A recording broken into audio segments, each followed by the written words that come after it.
Hello, welcome. I am so sorry for the wait. I'm so sorry I kept you waiting. I spent some very scary hours. I didn't know if I was gonna make it today. I was about to to shut it, to cancel it, because the problem I had, my computer suddenly decided, this PC here. Hello to the big beard, says Shivan. Hello, Shivan. How's it going, mate? Hello to you. Yeah, my computer decided that it was not going to load to recharge. It was not charging. It was not charging. It was plugged in, and it was draining battery. And it happened. Here's the thing. It's a weird thing. It happened after I double boot with on Arch. I double boot on Arch with a little drive there. I'm gonna pull this one up a little bit, yeah, so I can go back like this. Yeah, maybe, or maybe not. Maybe not. Maybe it was a bad idea. Maybe, I don't know.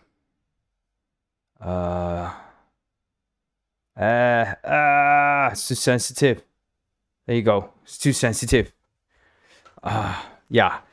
And what happened was that I couldn't make it work. I was doing my best. I was trying really hard to fix it.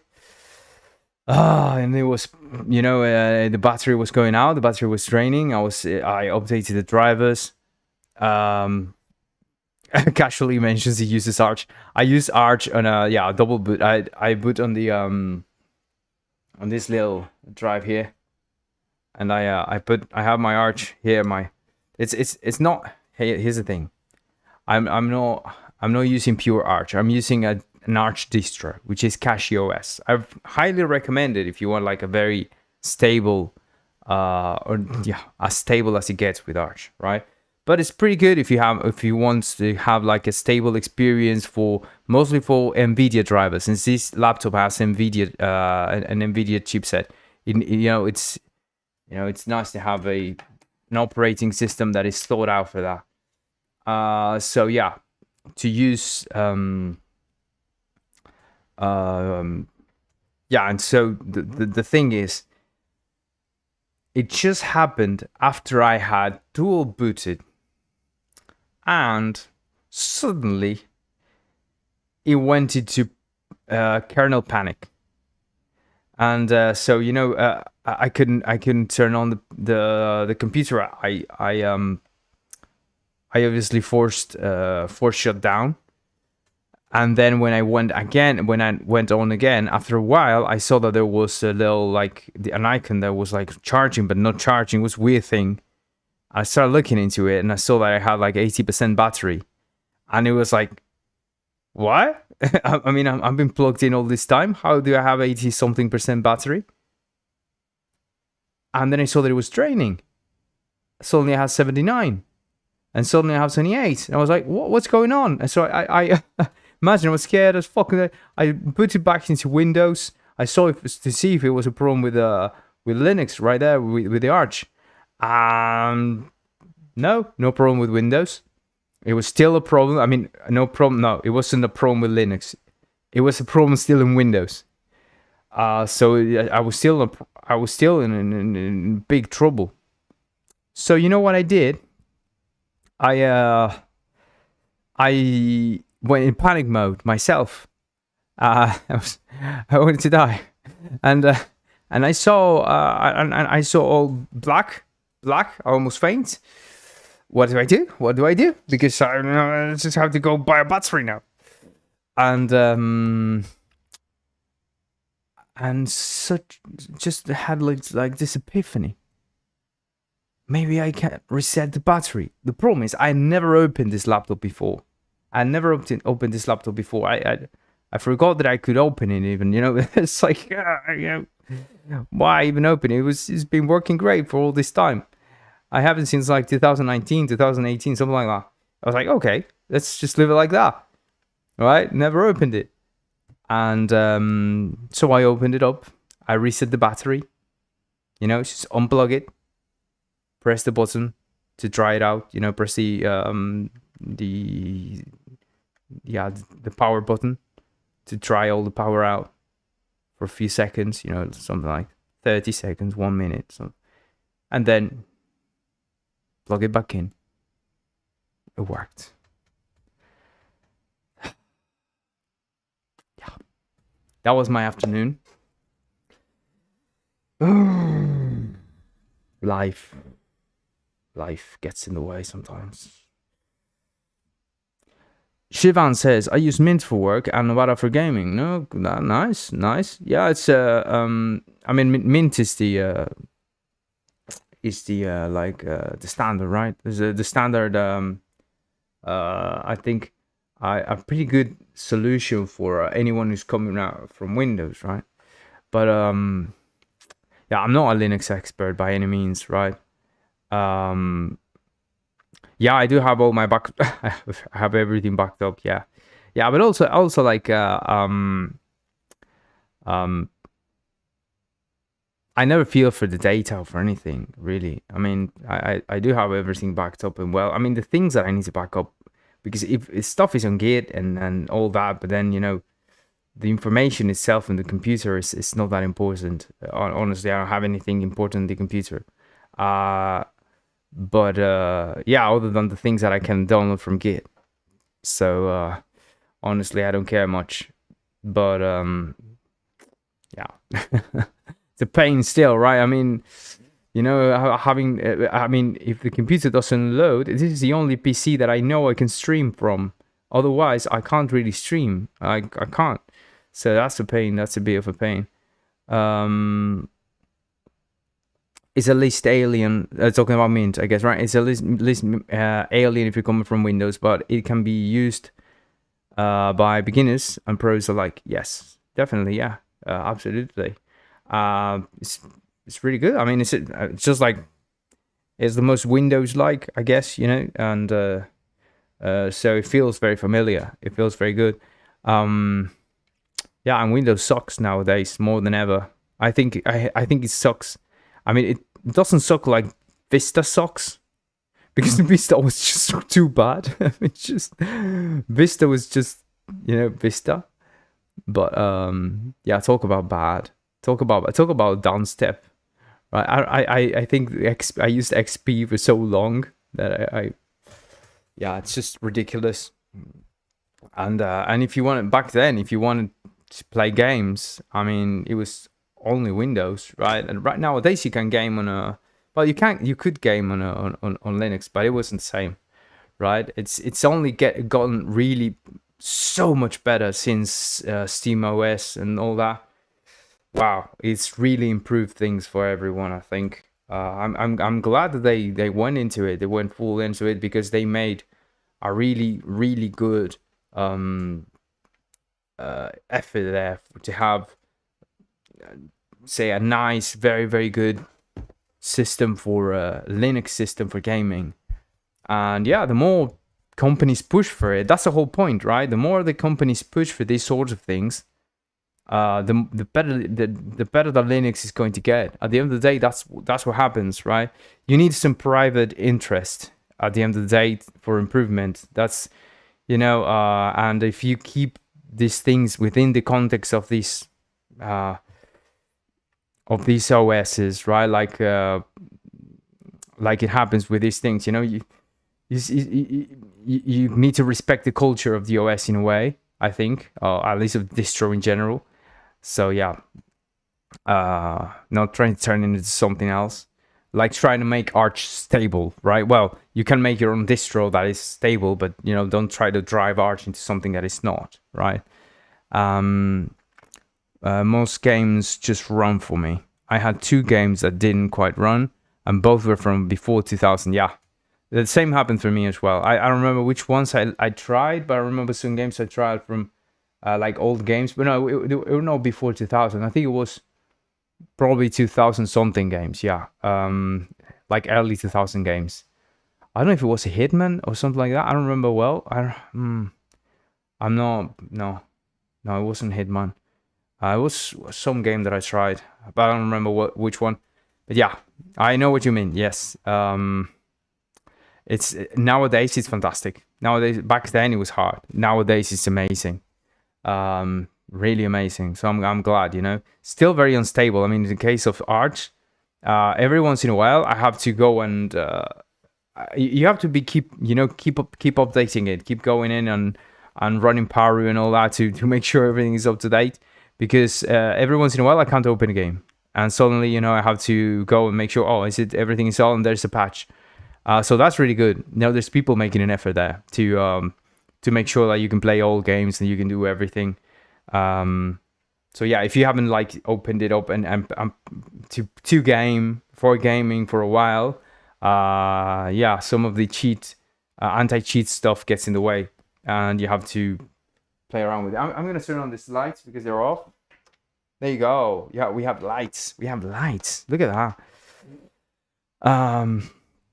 Yeah. Okay. Let's make some games. Let's make some games, Shivan, because otherwise what we've been doing here, right? I mean, yeah, I came here late, so let's make it worth. Let's make it worth the wait.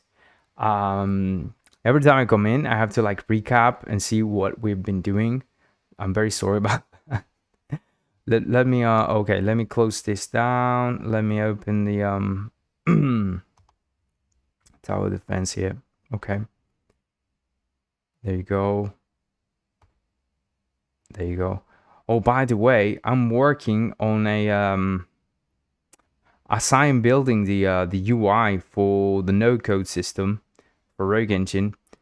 I realized that I could sort of turn part of that effort into a building a little bit of a front end framework in a way, not a traditional front end framework, not a React kind of thing, not a Svelte kind of thing, not a Vue kind of thing, just a say very simple tooling, like very bare bones tooling to work with web components for common problems that arise of using web components, which I love.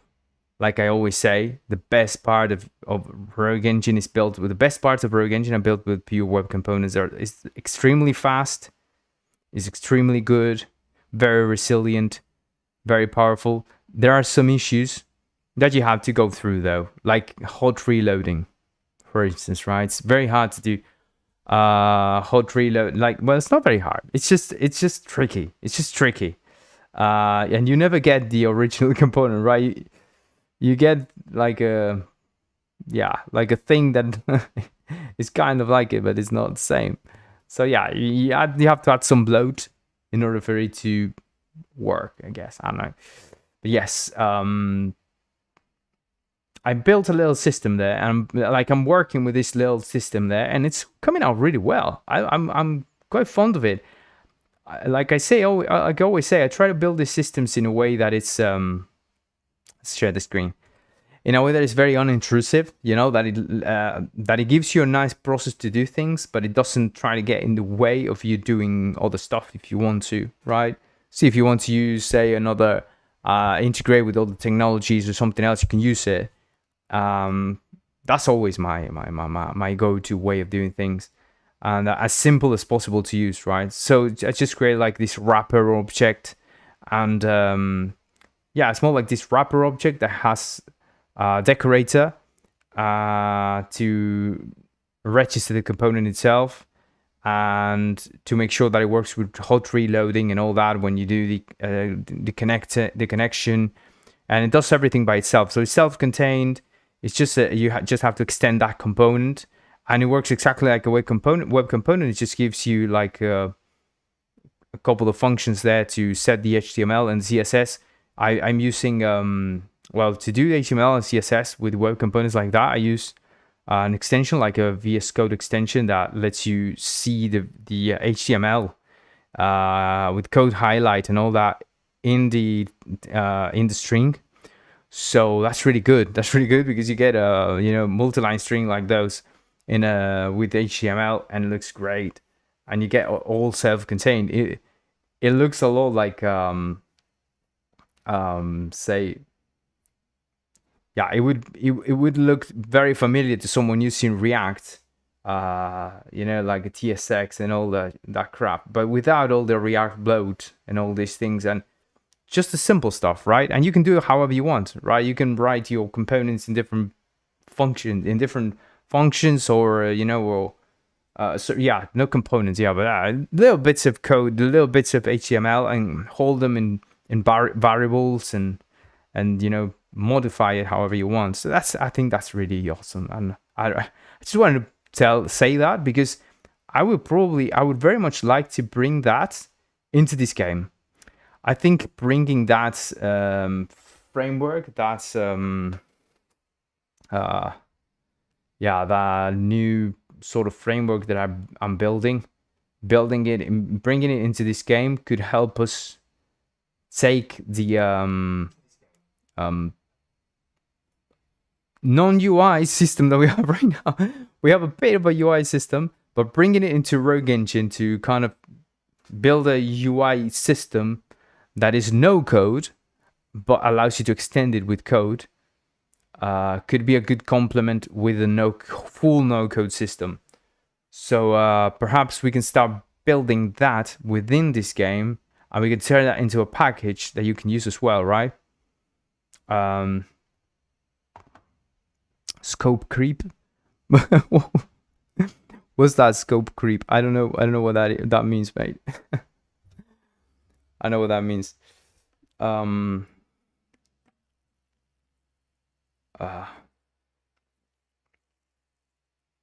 Scope creep. I'm trying to think of it, but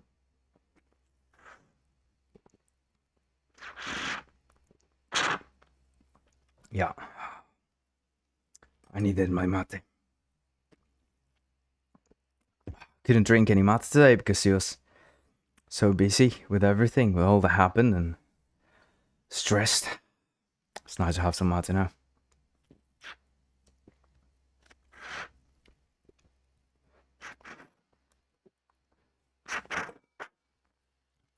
What does scope creep mean?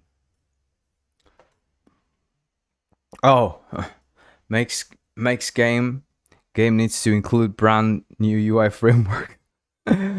Yeah, well, that's the thing, right? I'm not making a game, right? I'm making a template to make a game, and the whole idea of here is not to make a game, but yeah, I see what you mean.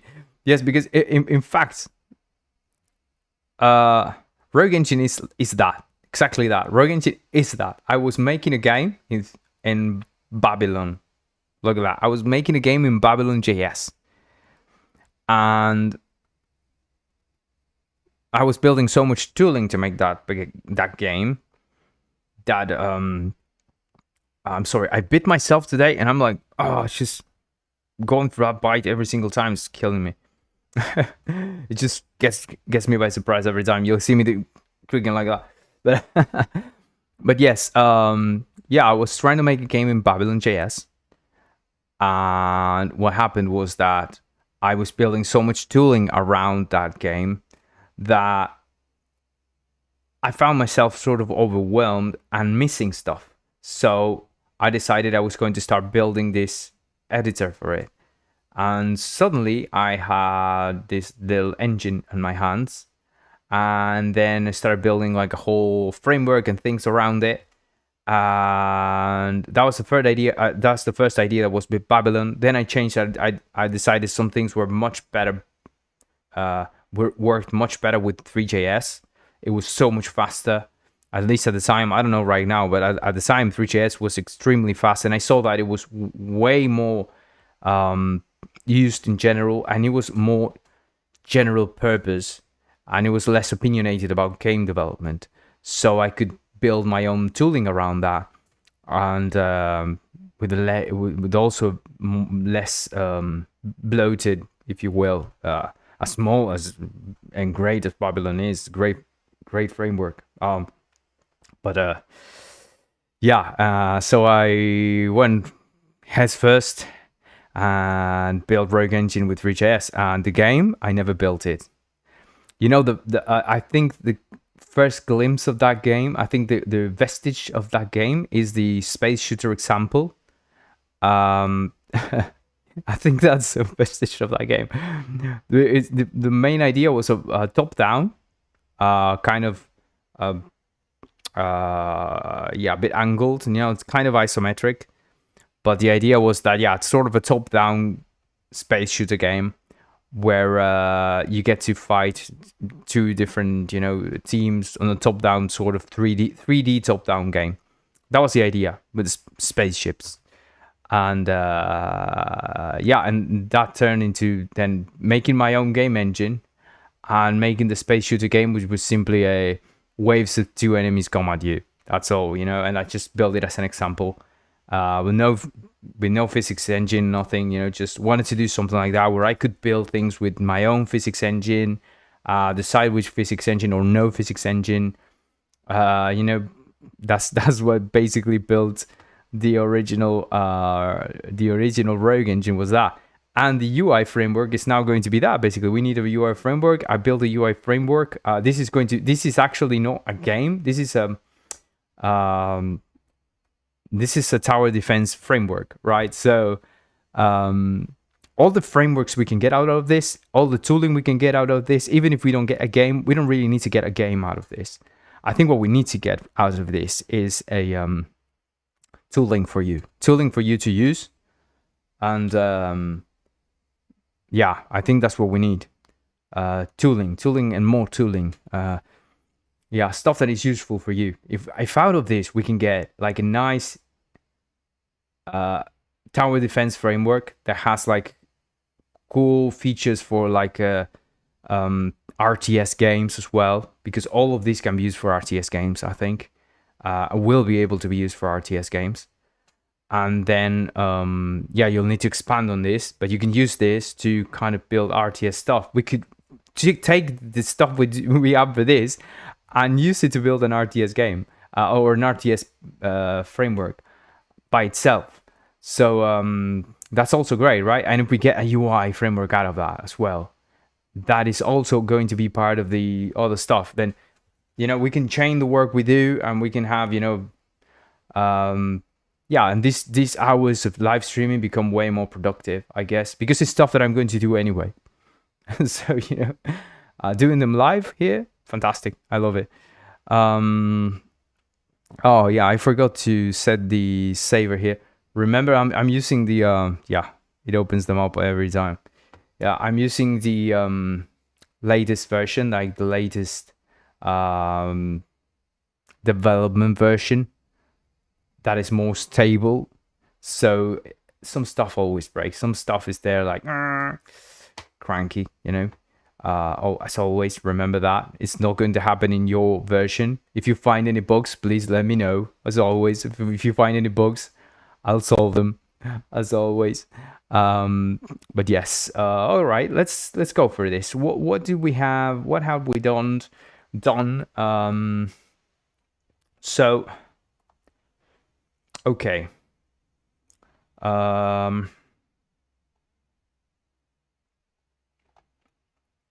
Recap.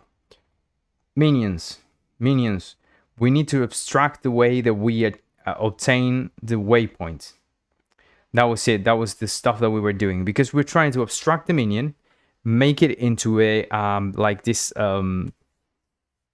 class that simply handles autonomous players, like that can be friendly or not, but they have a class that they use for something. Well, they used to have a class that they use for something. Now we are not using the class for anything.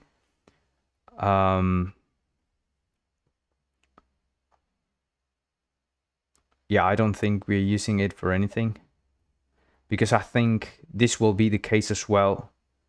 Like, I think it will behave this way as well, if it's an attacker or a defender. Because the idea now is that at this moment in time, we are coming here with the yeah, we're bringing the game logic in here into the minion, right? We're getting the yeah, we're getting the game logic component, and we were getting the waypoints. This is what we changed. We were getting the waypoints from the game logic dot waypoints, like that, right? But we don't want that, because this means that every minion will have the waypoints of the game logic. What we want to do is, for the game logic, once it gets the minion out, we want the game logic to have the minions, use the minions, and give those minions the waypoints, right? So we're going to check if they are a defender or an attacker. If they are an attacker, we're going to give them the waypoints ourselves, right? So the game logic will decide, these are your waypoints from then on, right? So you can change the game logic to change how the minions behave depending on their class, right? Instead of having to change the behavior of minions themselves to check if they use waypoints from where or whatever, you know? So yeah, it doesn't make sense here to have the game logic be imported here. It doesn't make any sense. We shouldn't have the game logic here. The minion should be imported in the game logic, and that's how it should work. So we're going to do that. And yeah, let's see. So what are we doing here? Yeah, we're getting the game logic. Where are we using it? We're using it in the yeah, to score here. This seal thing, abstract this, should be handled by game logic. So we're also going to do we're also going to set up this how you call it, how do you call them, this comment, this for now. We're going to bring it into the game logic. We're going to set up score points, right? And we're going to make the waypoints reach the score points, right? So in the last score point, we're going to put in like this collider, right? Where if you arrive there, right, if you cross that point, you get a you score, right? So that's what we're going to do, and we're going to do that in the game logic, because the game logic decides how you score, not the minion. This doesn't make any sense, right? This thing we did here doesn't make any sense. It's not good development. It's not what we want. It's bad. It's bad. Yeah. So we're going to do something else, something different. So we're going to remove this from here. We're going to remove this from here, and we're going to remove this from here. No game logic in our game here, in our minion. We're going to leave this here because we're going to use it now. We just want to copy paste it. I want to remember what we did here. We're removing it, but we were also scoring. Look at that. Also, the scoring is in the game logic. You see that? So, but we're deciding how to score based on the minion. You know, I mean, it's stupid. It's very, very stupid. Yeah. So we could even just do this calculation. If it's the last one, like distant, like say, we could even do this calculation for every minion in the game logic. I mean, it's costly, right? It's costly. So we should probably use a collider so that it's not costly. I think it's much better. I don't know how much more costly or less costly it is, but yeah, I don't know. I think it's much better to have like a score object thing, you know, like that we set up, than this, right? This is not good. So yeah, let's do this. All right. So game logic, we come into the game logic, we're going to import the minions. Now let's look at where we're instantiating the minions. Instantiate, yeah. Oh, this is something we added for the Tetris block thing. Yeah, the example, we don't need that. Here we're instantiating the towers when we sell them. So instantiating it there, yeah, we're instantiating, and the wave spawn, yeah, wave spawn. So when we spawn our wave of enemies, we're setting them, we're putting them somewhere very far away, and then we're letting the minion set itself up in its first waypoint place thing, right? So what we're going to do is, instead of doing this, right, what we're going to do is we're going to come here to the minion. We're going to look at the we're setting it up with this. We're going to comment this as well.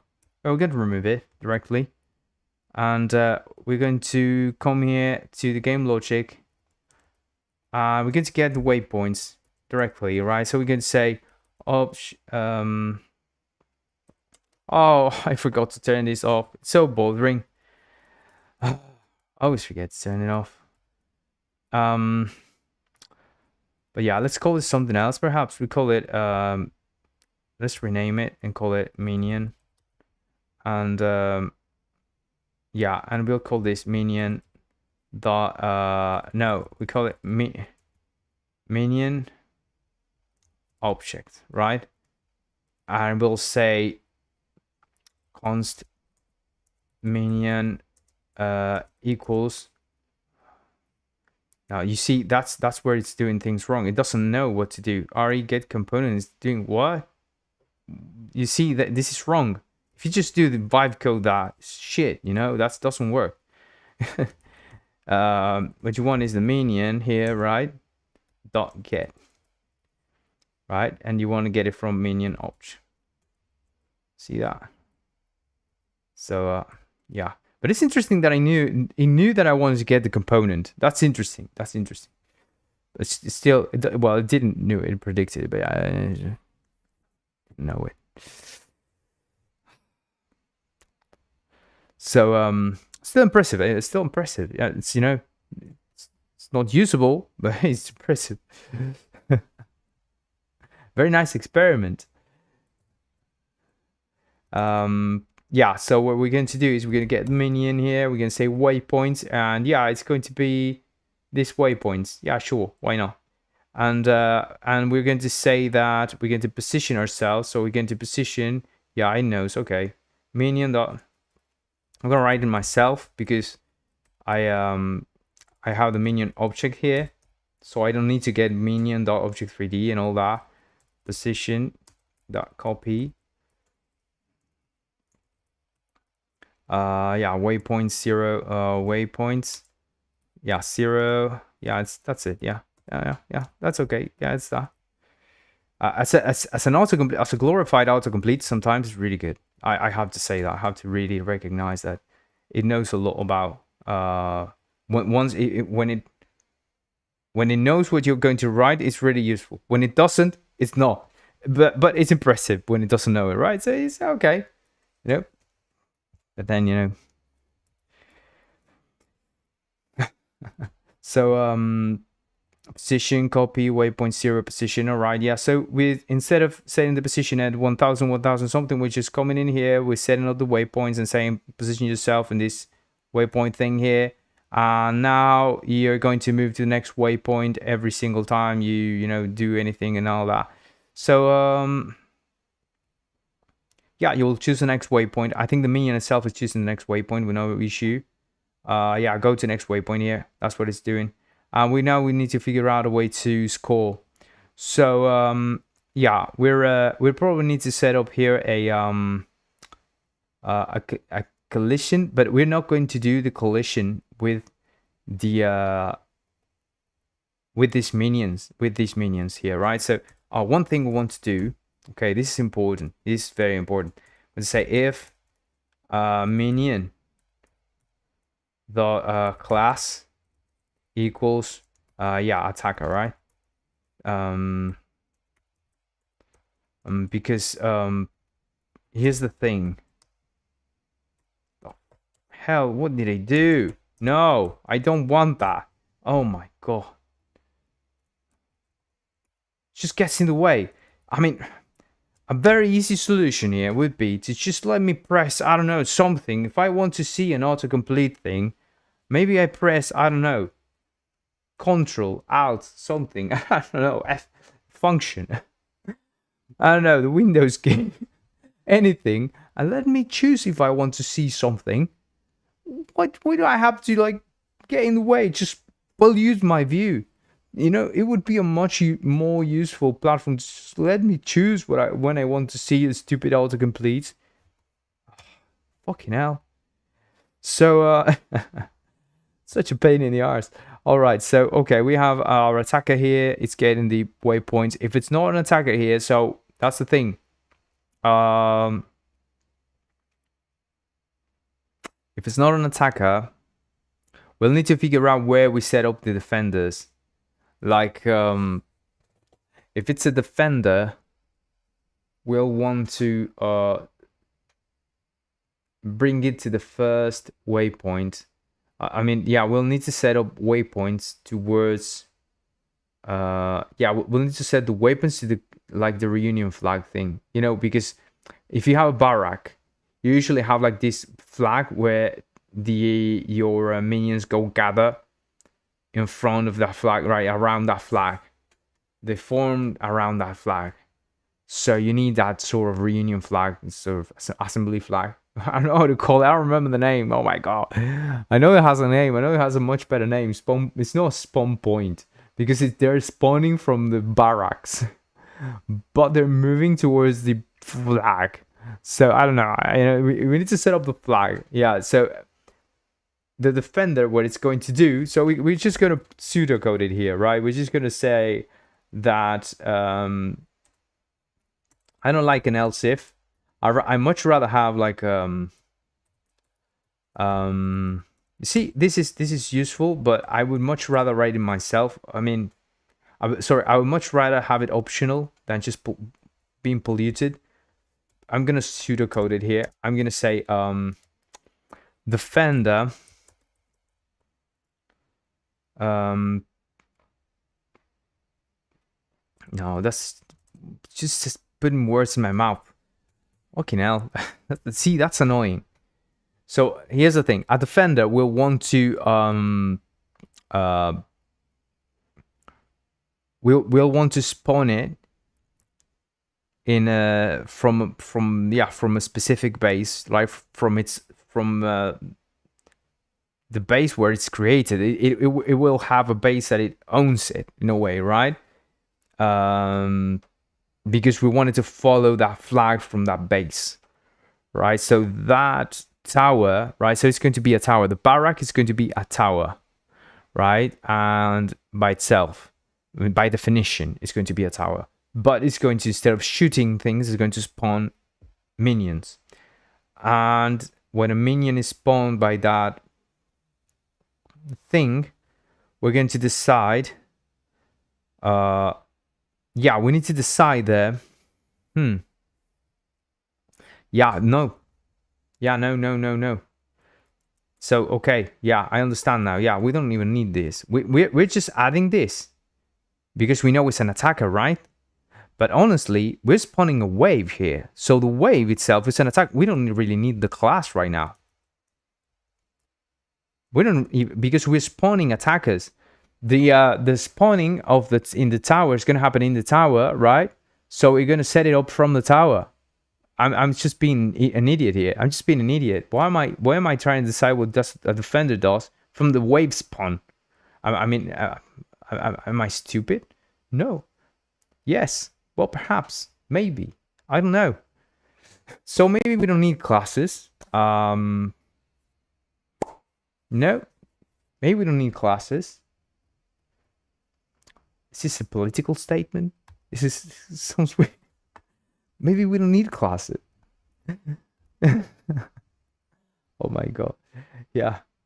You're gonna call me something. I don't know if they're gonna call me a communist or a fascist or something.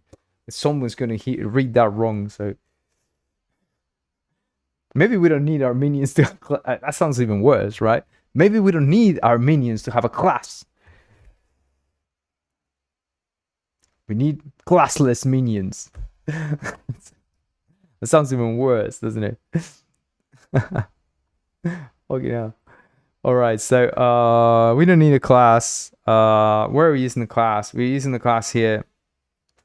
Yeah, we're gonna see. I think this doesn't work in that sense. I think it should be the same. If you're a minion or not, you should always go to the next waypoint. The difference is going to be yeah, because if you have like if you have yeah, we should set up like a bar, I think, to say, okay, if you have a next waypoint, right? So if you don't have a next waypoint, then because this is assuming that you're always going to go to the next waypoint and to the last waypoint and disappear, right? That's why we're doing this guard here. This was a guard in a way saying that you disappear before the that you disappear before the next waypoint, right? Before checking the next waypoint. So we just remove it, and that way we don't ever go out of index from the array, the waypoint array. But in this case, we may just not need any of this as long as we care for these, right? We set up a way to score, right? And we just make sure that, okay, we can only go to the next index, right? Because we should only go to the next waypoint if so we say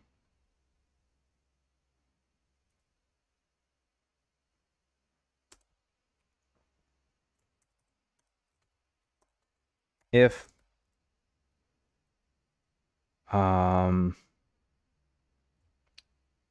look at that. That was a useful autocomplete, but no, we don't need to remove the object. You see this? This is good, but this is wrong. This would be okay, like setting up the origin there. That would be okay. But just because we have, we're setting up where the origin is in a way, but we don't need that. I just wanted this, honestly. I just wanted this.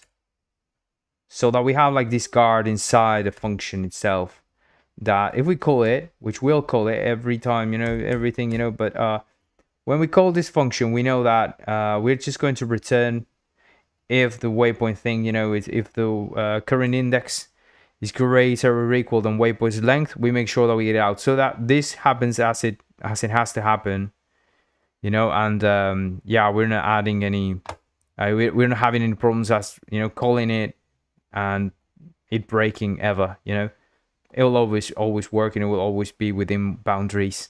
So yeah,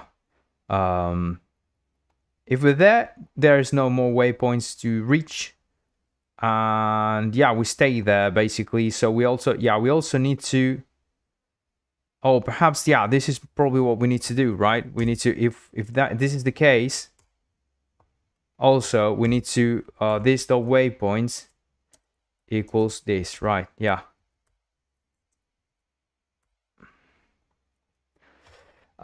Because yeah, we want to make sure that if we've gone beyond the waypoints, if we don't have any more waypoints, then we clean it up. Yeah, that's fine. So this is all good, being handled by a minion, because a minion is handling its own pathway, it's handling its own movement and where it goes, right? I mean, how it goes wherever it needs to go. Where it goes is defined by game logic, or by whatever game logic we have around towers or anything, right? But the game logic in this case for the waves, the game logic is handling the waves, and that makes sense because it's part of the tower defense game logic. And yeah, we create that. Oh, sorry, I thought I had a call from my wife. My wife's out, so just making sure that everything's good. I'm sorry. It's very unprofessional, but yeah. Yeah, it's all good. Yeah. All right. Yeah. And okay. Let's do this thing then. So we get in the minion. We're setting up the waypoints. We're saying that, okay, position yourself in the first waypoint. And yeah, we're just adding more waves and deciding, okay, just move along. That's good, right? Perfect. Now we need, what else do we need? A way to score. So that's where class. No. Yes and no. No, I think no. But yeah, I'm thinking that should we check for class on collision? I don't think so. I think we should check for simply the tag of enemy or friendly. That's it. So if an enemy comes into, And perhaps I'm not even sure if we should do enemy and friendly.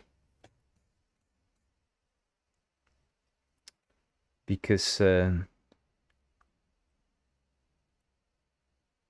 mean, we perfectly could. That's no problem. But yeah, if this was multiplayer and we're playing against someone, right? Because here's the thing.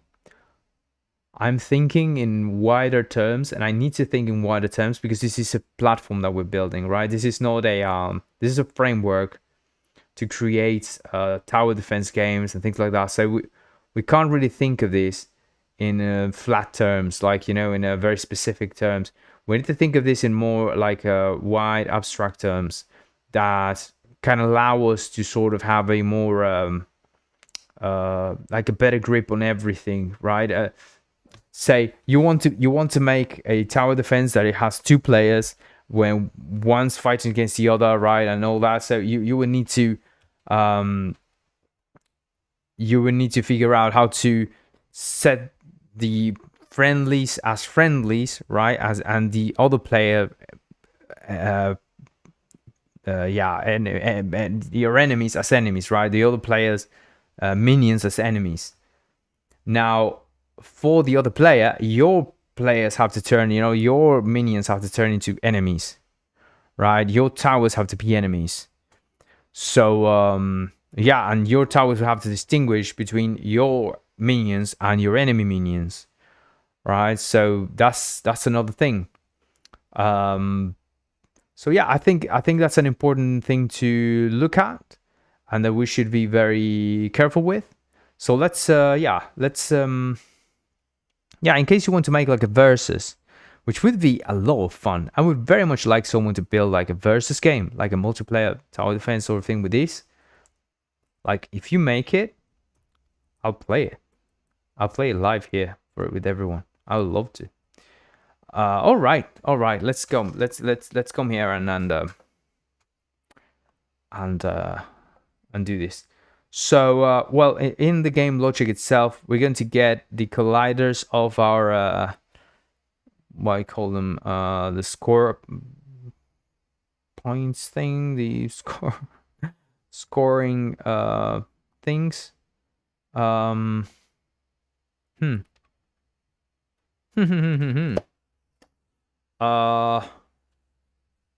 have two ways of handling this now, okay?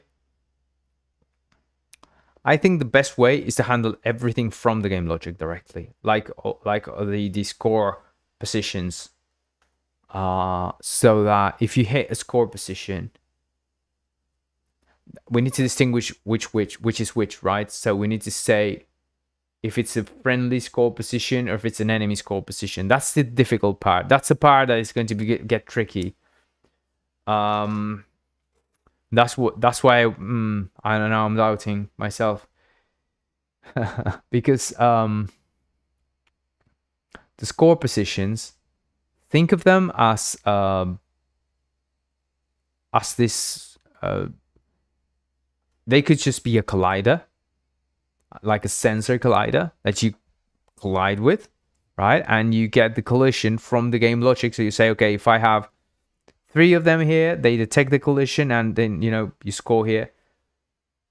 But it could be that the scoring mechanism, the scoring point things, they have their own component. They are, you know, a you know, point object or something, you know, scoring mechanism, score collider or something. I don't know, score point or something. I don't know how to call it. we could ask the AIs if it knows how to call it. But yeah, we could have that be say we call it, I don't know, yeah, we call it something. We call it yeah, score position something. And yeah, our goal, just call it goals. Let's call it goals. So it's our goal, okay, has a collider. Once you reach the goal, right, you score. So you have to collide with the goal collider to score. We'll make it a square, and yeah, and once you enter collision with the goal, score, boom, done. So we make it like cover the whole road, you know, and to make sure they always cross it. And it should have a tag, like one of those minion tags. So perhaps it shouldn't be treated as a character, but it should have the same tag, like friendly enemy tag. 100% should have that. So yeah, so I'm thinking if it should be like a tag, like we have it here, like in this case, we have look at this. Yeah, the minions, the character class comes with a friendly and enemy type. We don't have a tag, we have friendly and enemy type. I'm not a fan of this actually, now that I see it. I mean, it's useful when you want to have like a little framework for something, and yeah, but it's not great. I would honestly remove it from the system, because it's not very useful when you want to have like many things that represent enemies and friendlies. Like it would be useful, for instance, to just check all the friendlies that are minions, right? So this would work for the goal, if the goal were like something that you have to destroy, like a proper enemy or a yeah, or something. But it's not going to have, it's probably not going to be the same component. It's not going to be a character unless we make the, yeah, that's the thing, right? Unless we make the score point thing a character, which we very much could, and we make it something that, yeah, it's just a character. We very much could, honestly. Well, my friend Michael the other day showed me like this how yeah, this game, what's the name, RuneScape had a it's NPCs that were like different things in the game, like different behaviors in the game that were actually NPCs, right? So it's different behavior, something needs to happen. There was actually an NPC, like an invisible NPC, because it had the functionality to do these things. So it could be interesting to kind of, instead of building a whole new thing, just using the rogue character, extending it, and maybe we won't have like HP, shield, or any of that. Well, we extend the rogue character. We say this is the goal, and the goal is a character, which it can be friendly or enemy. You know, that would be cool. And yeah, yeah, we need to we would need to like distinguish very much, like if it's a minion class, or if it's you know, if it's anything else. Because I'm thinking like, what if the towers could also be characters as well, right? Yeah, like if everything's a character at the end of the day, right? I mean, it's just a matter of distinguishing it from what kind of character it is, right? That would be, but that would be interesting. That would be quite interesting. Yeah, that would be quite interesting. I don't know how it would work though, but yeah, that would be really cool. Be really, really cool.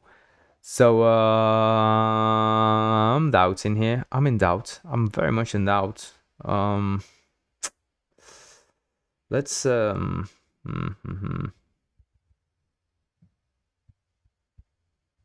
let's do that. Let's be very brave here. And this is a tough decision, but we can undo it fairly easily. I don't think it's that bad to undo. It's very simple to undo, because we're not going to use anything from the character itself, but it opens the door to kind of have maybe a goal that is also attackable, right? Maybe you have a goal that you also like, it's a wall that you need to break, right? Something like that. So you could have a goal that is, once you kill it, right? Maybe it remains there, and you just cross it and you score, right? Or maybe once you kill it, you win. So it could be that as well, right? So maybe shouldn't have like yeah, it's interesting. It's interesting because we could leave the door open for that.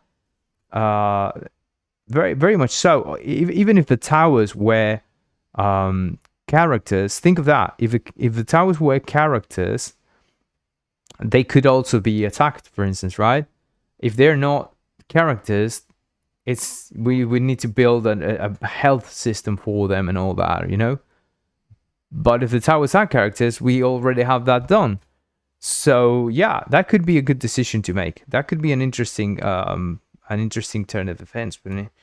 Okay, let's make it. Let's create this. Call it goal. Okay, goal.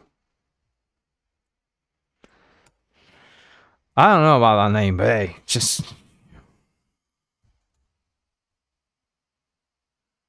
let's call it goal, because if you can think of a better name than that, I would very much love to give it another name. Please give me another name. I don't like this. Let's call it what's it? Road character. Yeah, and what do we need here? So on start, see this, okay. So we're going to get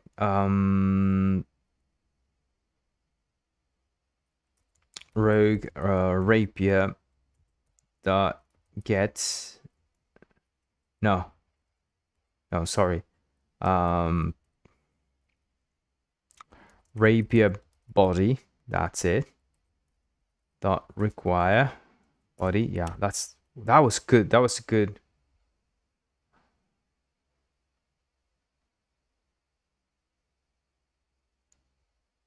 Yeah, but we need to import it. Yeah, here you go. So we do this dot body dot on collision start, right? And we're going to have an on collision start here, right? And no, this is not it. This is not it. It's far harder to do it like this. So we simply do it like this. Okay, yeah. I think it's far harder to do it this way. So we're just going to do, yeah, this is not correct. This is not correct. Info. And yeah, we're just going to leave it like that and say like this. Yeah, it's just going to do this. There you go. It gets in the way. You see that? It gets in the way. Sometimes it's like a very nice autocomplete. Sometimes it's just a bothering arsehole.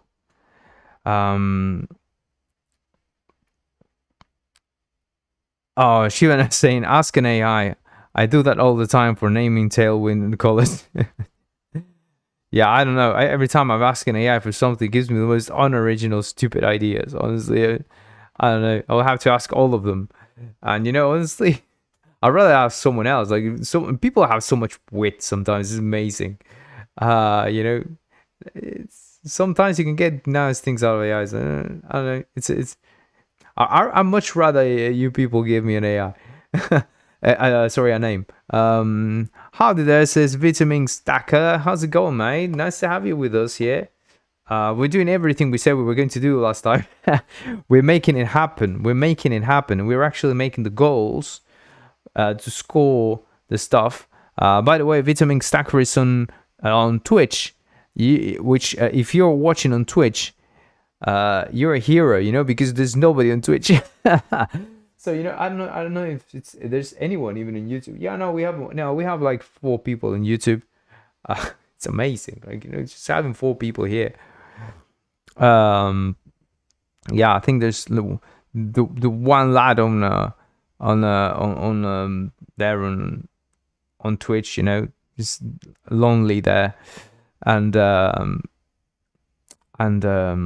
yeah, of course it's an original issue, and AI cannot invent anything new. Yeah, I cannot, but yeah, I mean, we could get a good rearranged name of some kind. Yeah, it doesn't even need to be too creative, honestly. It's just a name, right?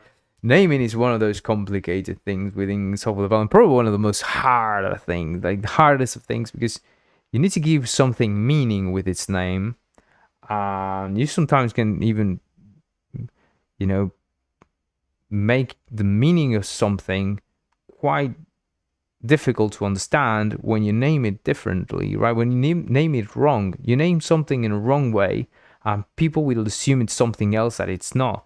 So it's so frustrating sometimes to just think about names and knowing the importance of naming, right? Because that's the thing, you have to think of the importance of naming things, and then you get very frustrated with that. But yeah. Oh, there's this Slack bot saying that we can get cheap viewers at some stupid website. Remove the space. Yeah, go there and get a bunch of viruses for yourself. Fucking hell, mate. Yeah, fucking hell. Naming is so difficult, says Vitamin Stacker. Yes. It's so difficult, mate. It's very different. Very difficult. Indeed. But yes. Let's do this collision thing, right? So we're getting the collision, right? We have the body here, the rapier body, and we're doing collision start. On collision start, what we want to do is we want to score, right? If we're colliding with a minion, right? So that's what we want to know, right? Info. So we have the info here. Look at this. If info that other body, yeah, we can say other body, or let's see what we have here. We have other body, other collider, own collider, right? So we can get the other body, and from the other body we can get the other object, and from that object we can check if it's a minion, right? So we're going to do that. We're going to say we're going to check that out. Yeah, how do we do that? We can get a row character type component, yeah, or a minion type component anyway, right? Yeah, let's do that. Let's get const minion, right, equals minion dot get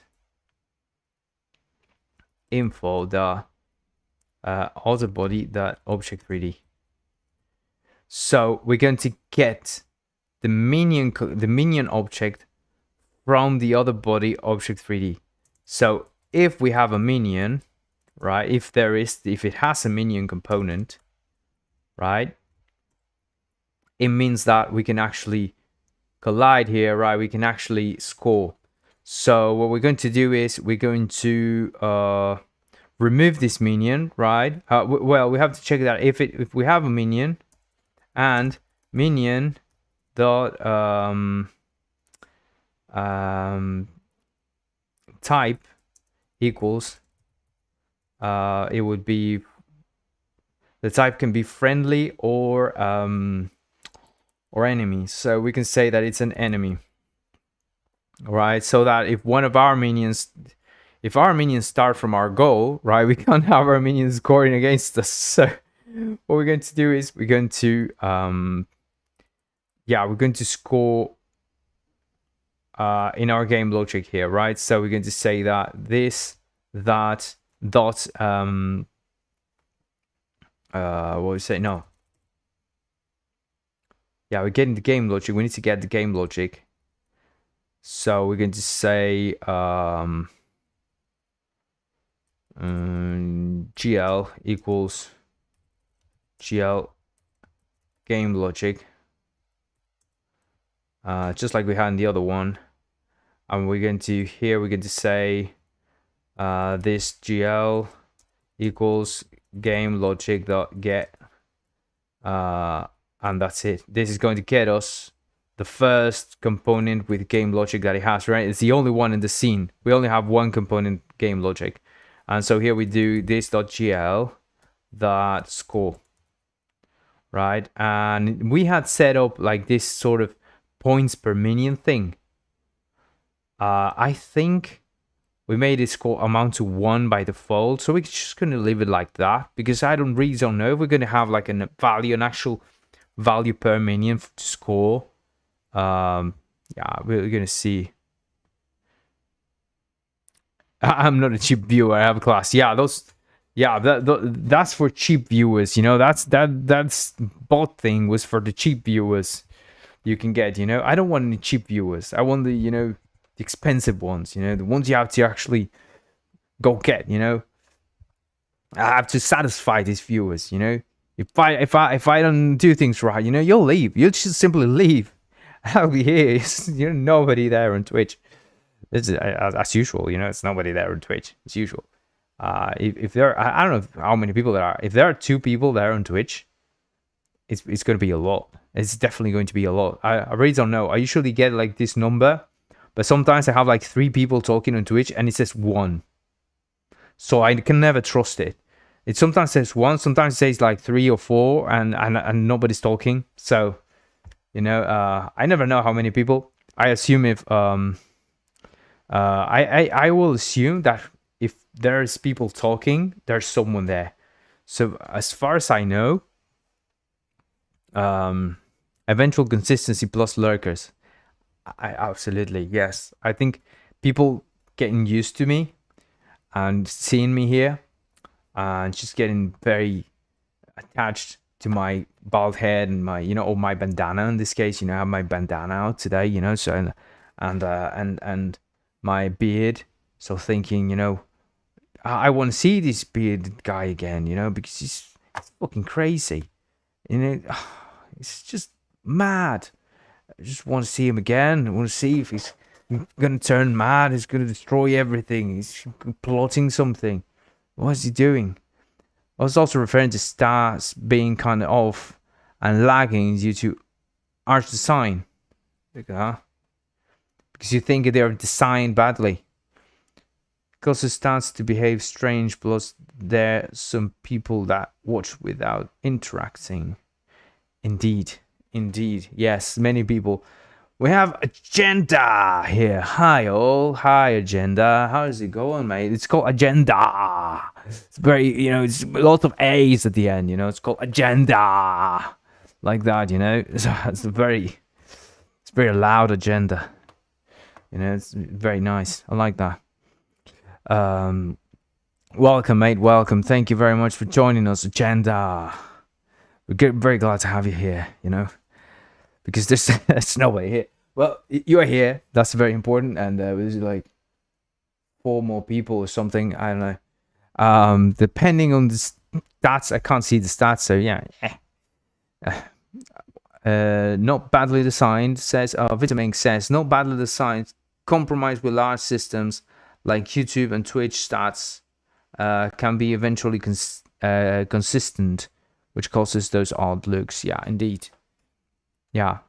Also, like having for me particularly, having all this restream thing going on here. I don't know how beneficial it is or not. I don't know. I don't think much of it. I think that if I'm doing things right, if I'm doing entertaining content, good content and stuff, I don't know, people will eventually start showing up, and they will stay. I stick around. So stick around and watch me do collisions, watch me collide, watch me go mad live. I'll go mad live here just doing this. How about that? Would you like to watch someone go mad live? Just watch the whole process of madness unfold. How interesting is that? Oh wow, that would be so cool. Yeah.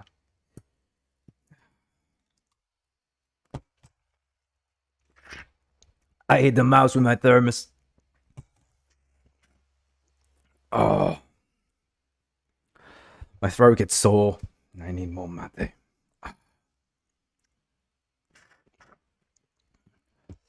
True, says Vitamin, and I agree. Good night, says Coles. I know it's like good night because it's a good night, as in I'm leaving good night because this guy's mad, or good night because hello, good night. How's it going, everyone? How's everyone going? Good evening. Is that a hello good night or is it goodbye good night? That's what I want to know. That's what I want to know. If you're leaving or you're staying.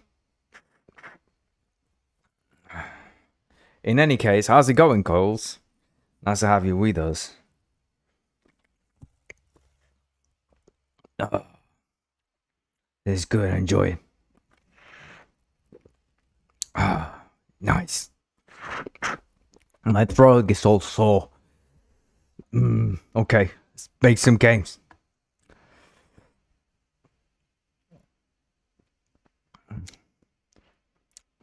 I think it's figuring out the definition of insanity, and it's a hello, good night. Brilliant. Because it's 21:47 here. Very good. So you're okay. You're 1 hour after me here. I'm in the UK, so here it's 24/7 in here. So you must be somewhere around Spain. Is that Spain? Is that Portugal? Am I right? Spain or Portugal or somewhere there, or down, maybe further down. You let me know. We get this Vitamink saying, Vitamink, what are you doing on YouTube, Vitamink? What are you doing on YouTube? Is this not right? This is not correct. Vitamink, you're on YouTube. What's going on here? We say Vitamink saying we get to see it live on while eating popcorn. Very cool. Right, no, the other side. No, I'm an idiot. Yeah, forget about me. No, I'm stupid. I forgot where the sun comes out from, right? I forgot. Yeah, so this is madness unfolding. This is madness unfold. That's the title of my obituary. That's what it's going to say. You know, bsky, madness unfold. When mad, live on Livestream, everyone saw it, and he said that some guy was 1 hour later was in Spain, and you know, yeah, I don't know. It's just why did you make that mistake? I mean, I was living in Italy for years, and I was just always talking about how the England was on the other side, talking to people in England. And I knew this. And I keep making mistakes. All right. So we have enemies, minions of type enemy, and if we hit them, we score, and that's very nice. Very nice to see. Very cool. Very, very nice. So we come in here. And we're going to get our prefabs, and we're going to get a little minion prefab. We're just going to check that it's an enemy type, and it is an enemy type. Very cool. So we have that done, and now we need to set up our goal. How do we set up our goal? We come here to our waypoint. What? Did I delete the waypoint? Okay. Did I delete the waypoints? Yeah, I deleted the waypoints. I did. Oh my god.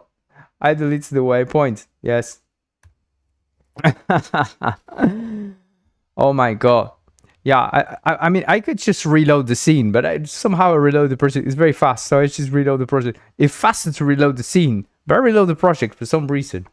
Well, I'm using a development version, so it's always healthy to kind of reset the project. In case something has, gone astray, because this is an unstable development nightly version in a way. So it's very, very unstable. It can break at any minute. But nice. Hungary is a nice country, innit? Beautiful place. Very, very cool. Yeah. My wife went there. She showed me amazing pictures of it. And I really want to go see some of it, really, because it's amazing. Yeah, what I saw was just impressive, very impressive. So okay, we have our waypoints here, and we know we need to score. To score, we need to get to this place here, right? This is the place we need to come to score. So what we're going to do is we're going to set up the goal object here in the last waypoint. Okay, we could set up a goal, not in the waypoint itself, but as a separate object. But because reasons, I'm just going to add it here. I'm just going to say rapier body, and why not? I'm just going to make it fixed. Yeah, static, not static, but fixed. Let's make it mass 0 or something, you know. And yeah, and we're just going to come here and add a where are we adding? Yeah, no, I'm not happy about this anymore. Yeah, I'm not happy about this anymore. Yeah, we're going to say, we're just going to add, you know what we're going to do? We're going to add a group here, right? We're going to add a group. We're going to move it out. That's what we're going to do. So we have it there in place. And we call it goal. There you go. So we know, you know, we made it a child of the thing. So since we made it a child of the thing, we know for a fact that it's in place where it needs to be. So its scale is 111, so we know it's all good.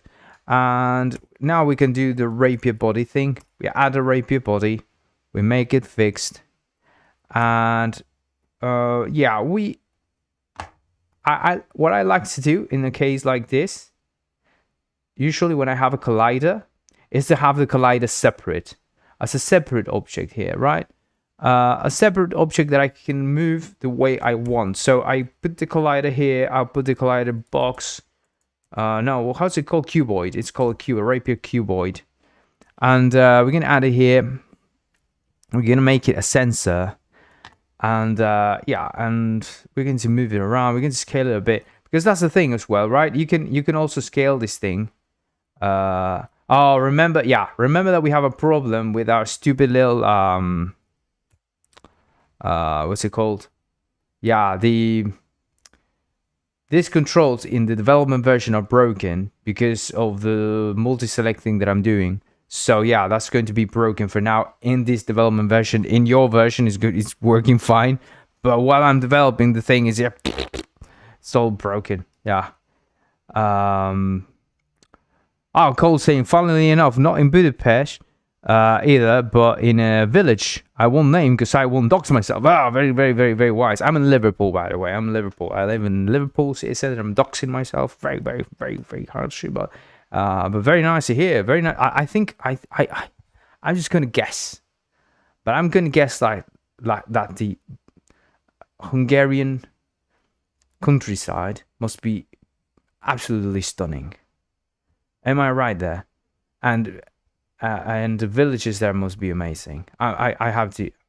Usually, I found that in Europe, in general, like here in the UK as well, and also in Uruguay, where I'm from. I'm from Uruguay originally, and you know, I lived there all my life. And I find that like the little towns, the little places like that, are just, you know, the countryside is beautiful, and all these places just give you peace, you know, calm. You know, it's amazing. So I'm going to guess that it's absolutely stunning. And I'm going to envy you a little bit for now. I'm just going to envy you a little bit, right? Being in a dirty city, a beautiful city that is beautiful. That is Liverpool, honestly, with beautiful people. But yeah, cities are just dirty, right? Vitamin saying, I heard someone say that YouTube is better for exposure, discovery, while Twitch is better when you already have an audience community.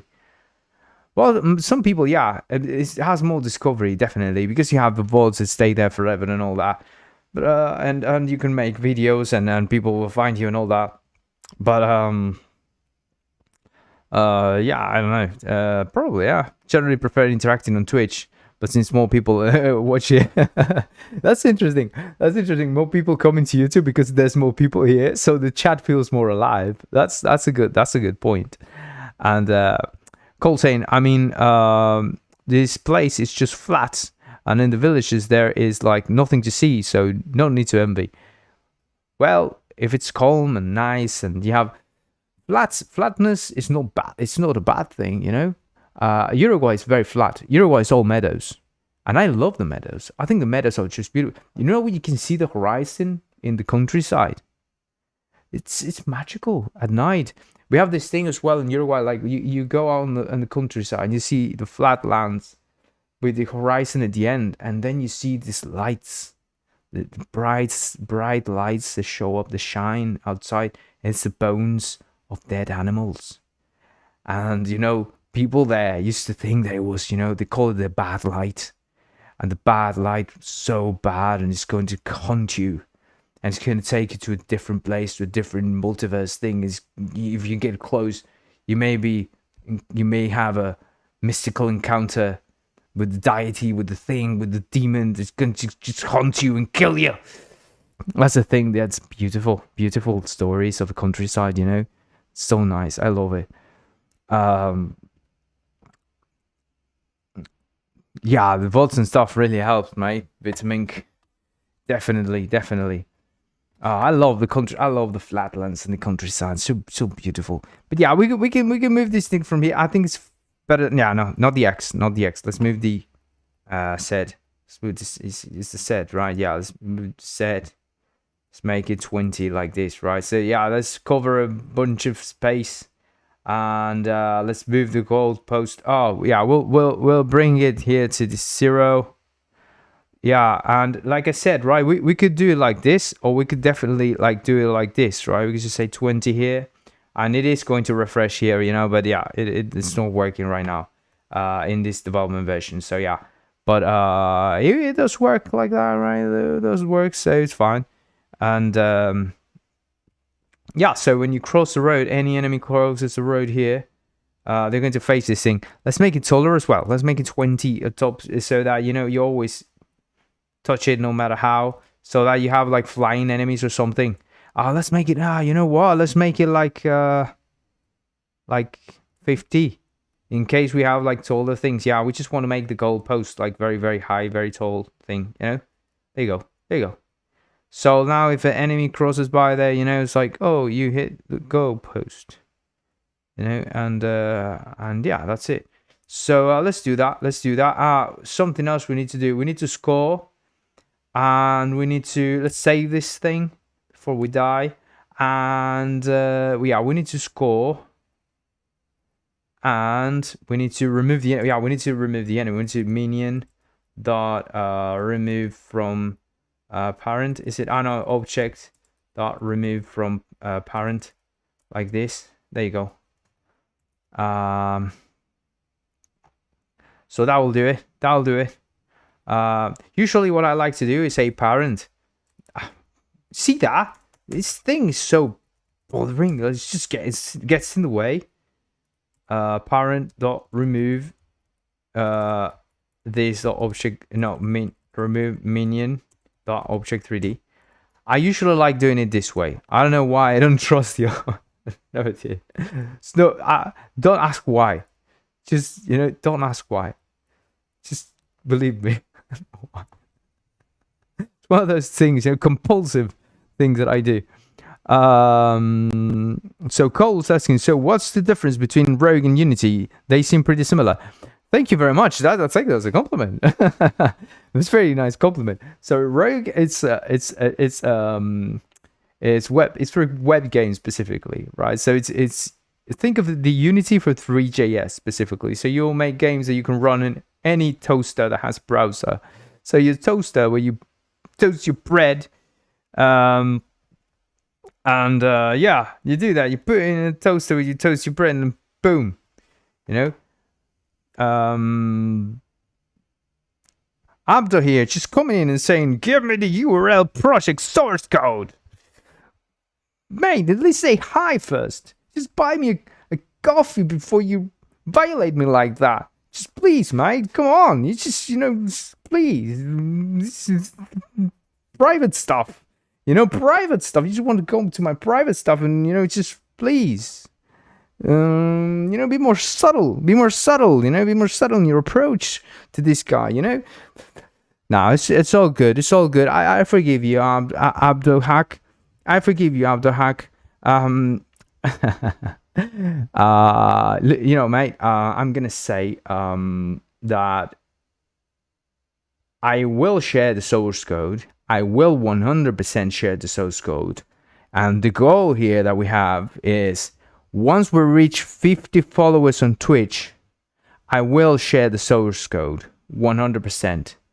And I will turn this. What I will do is I will turn this into a package, right? That we can make into a this template that you can use to make your own tower defense game with this. That's the idea behind this. Yeah, that's the whole point of making this engine thing framework for how to call it, tower defense, and also it will work for RTS sort of games as well, right? So that'll be fun, right? But yeah, Abdo Hack, thank you for being there, Abdo Hack. Thank you for being there, Abdo Hack. Despite you not even saying hi, just asking for things like, give me the code. Yeah, I will tell you, thank you for being there, mate. Every time I see that Click Team Fusion is 80 euros a piece of me dies inside. Click Team Fusion. What's a Click Team Fusion thing? I think I'm lost there. What is that? Wait a second. I'm gonna leave. Maybe I'm losing something here. Maybe I know some other way. All right. Okay.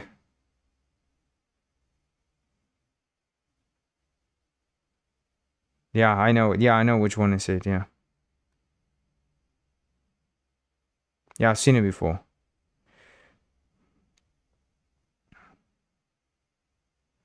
I mean, 80 euros is not that expensive, is it? I mean, if they give you everything, if they give you everything for that money, it's not that expensive. It's good, it's yeah.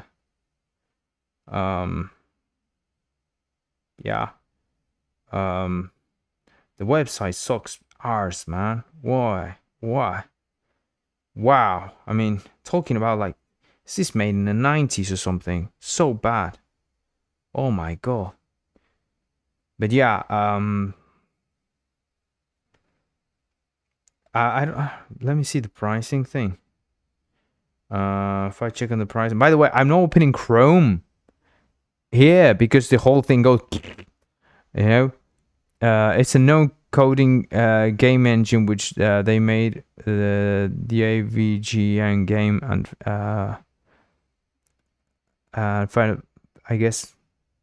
Final Fantasy. You're saying there? But I think like a 2D game engine. But I trying to look for the price here, for the price tag. But hey, it's it's full version. Oh, such a pain to go into purchase mode. Oh my god, this is a pain. These people didn't think of anything, did they? Okay, I got tired already. But hey, $80. I think if the software is really good, $80 is a fair price. 80 euros or something like that. It's a fair price. $100. It's nothing really compared to the effort it takes to build one of these things. I'll tell you that. I mean, I'm this is. I mean, I'm making this myself. And it's painful work. It's arduous work. Nobody wants to pay for it unless they are fans or they really need it. So you have to set up licenses. Like the way I've found is like I set up a license where if you're making more than a certain amount of money, it's sort of Unity sort of license, right? You're making more than 80k. You 5 Nights at Freddy's. Oh, okay. Yeah, okay. No, I get it. Yeah. Yeah, I didn't get it from the from the abbreviation there. But yeah, I think it's a good price.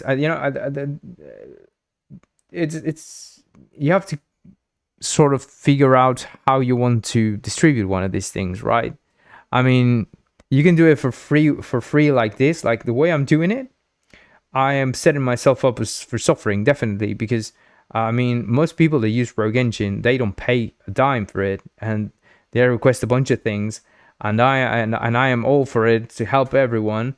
And most people don't, at most give me a donation if they feel it in their hearts. They give me a couple of pounds, but thank you, mate. Thank you, Vitamin. I think the license is awesome. Thank you, mate. Thank you.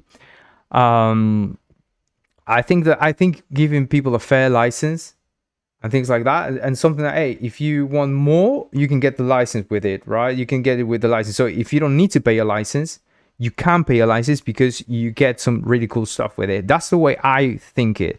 And then you get access to it for free, so you can use it for free and make games for free and make money with it and do whatever you want. And the stuff you build is yours. You don't have to pay royalties ever in your life because you own what you build. And that's one way to go about it. So I have to make more of an effort, right? In their approach, they make this no-code tool and all these things, and well, they put a price tag. If this is just a license for the game itself, and for the game engine whole, and you get it forever for 80 euros, I think it's really good. I think it's a really good price tag, honestly. And for them, it's a lot easier to handle. Okay, we pay for this much for this person, and G-Develop is really good as well. Yeah, G-Develop is really nice. The thing I'm making, I saw that G-Develop has a very similar approach to the no-code tooling that I'm building for Rogue Engine. That is with this event-based system that I really like. I think it's really cool. So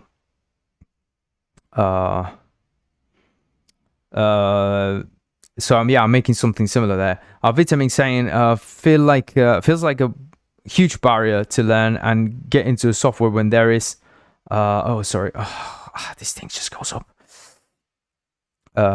When there is a huge price to pay, just to learn and see if it's a good fit. Yeah, that's the whole reason behind doing it this way for me. Because I think that's how I think as well. So, that's the way I do it. I don't know if it's the right thing or wrong thing. I think making a game engine is such a pain in the arse. Like, it's a big trouble, honestly. I think someone needs to do this, and I set myself up to do it, and I'm probably because of a stupid obsession that I have in my head. I don't know why I have this stupid obsession in my head that I need to build this, but I can't get it out of my head, so I need to build this. I am totally insane, perhaps, yes, but I'm doing it. So that's it. that's it. This is what's happening now. I am building this game engine, or Three.js creation engine, or whatever you want to call it. Vitamin saying when you say no code, I assume you mean like node graph or shaders and stuff. No.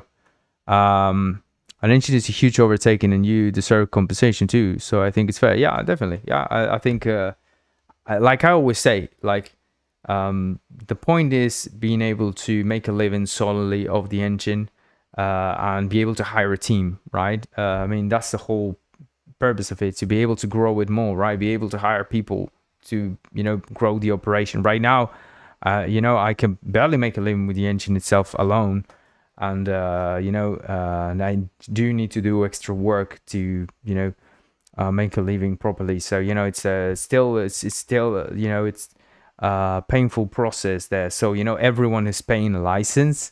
There's they're absolute I love them. I mean, the people paying licenses, they're absolute heroes. 100%. They're saving they're saving my skin. And they're saving the engine. They're the ones saving Rogue Engine right now. People paying for the license. And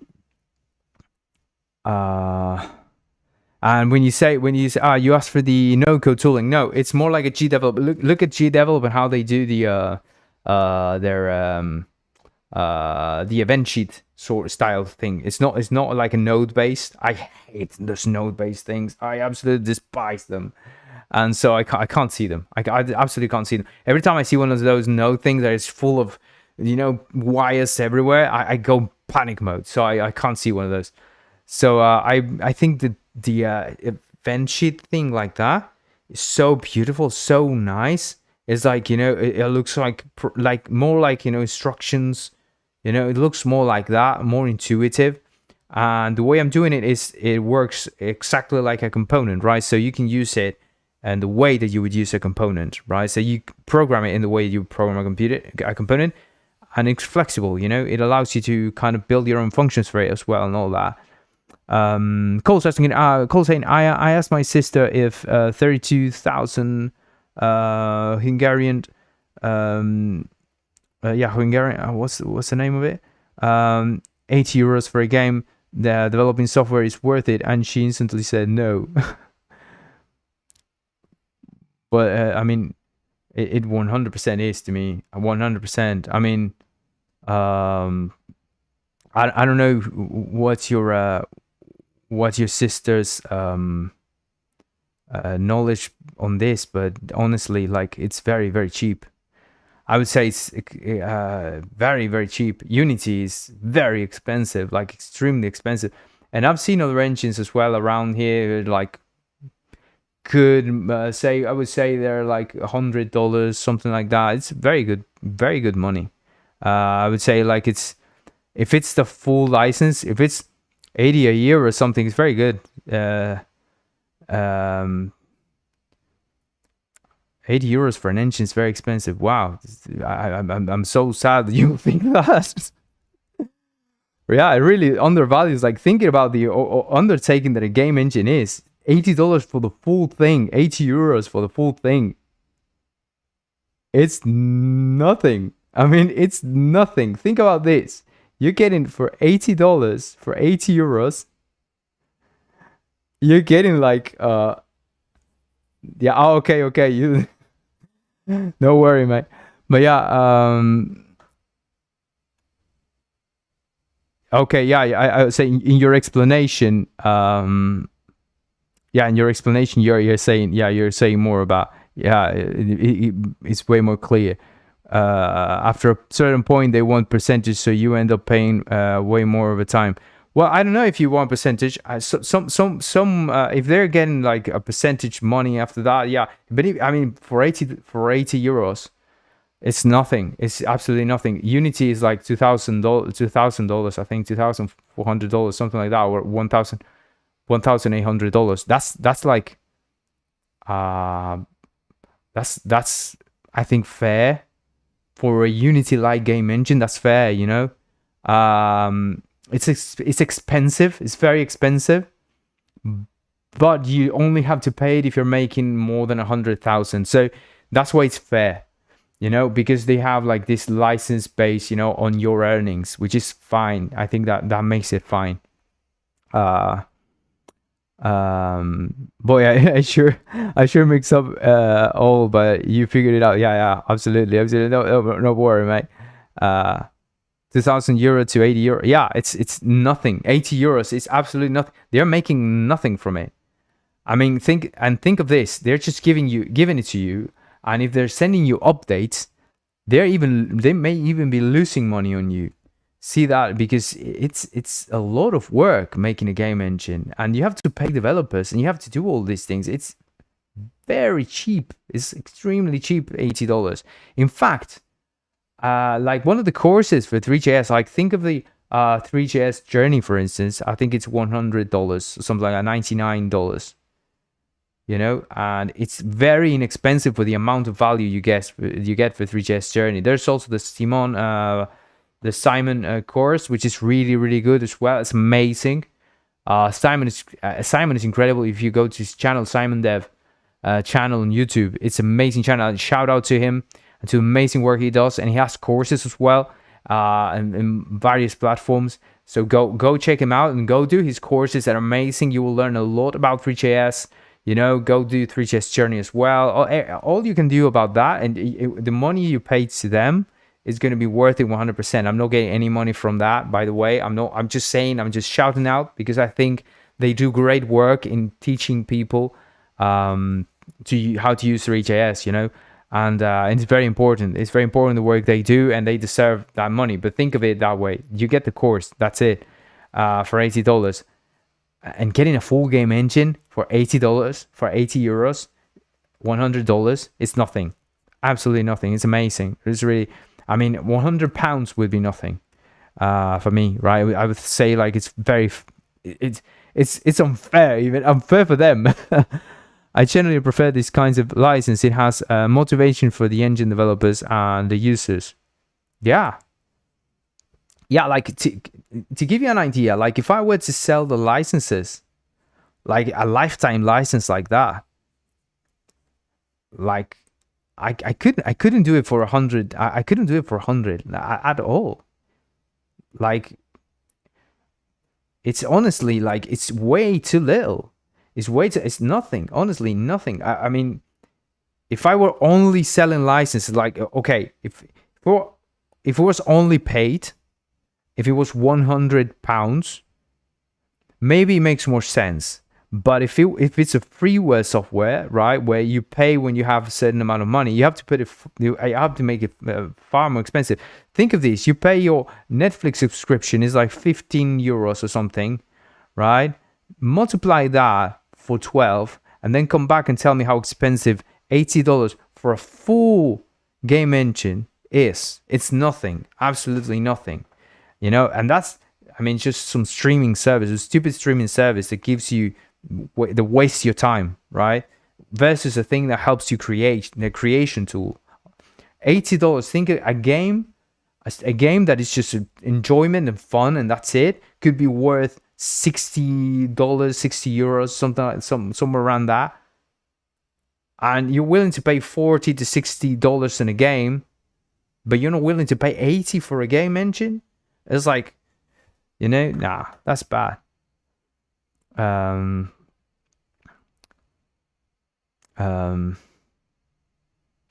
Says, I generally prefer these kinds of licensing. It has motivation for the engine developers and the users. Yeah, that's the point, right? You have to keep developing. Otherwise, if you don't pay, if you don't pay every, you know, for license updates, if you're not paying for the updates, nobody is, right? If you're not paying for the updates, who's making updates? And so, you know, you get worse software. You get less input in development. You know, sometimes you do pay more and you get worse as well. So that I'm going to give you that as well. There's no guarantee that you're going to pay more and you're going to get better. That's better stuff. That's for sure. Absolutely. Mostly when companies start getting more money and start hiring people like crazy, and they don't have a scope or anything. So having more like a you know, it was the name 37 Signals, I think it's the name of the company.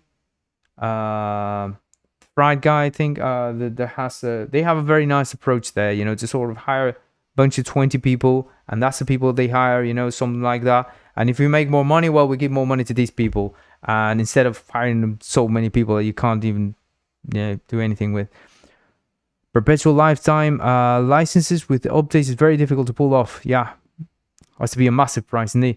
It can work, but you need to scale, and lots of new customers constantly for a project this size does not make sense. Yeah, I agree.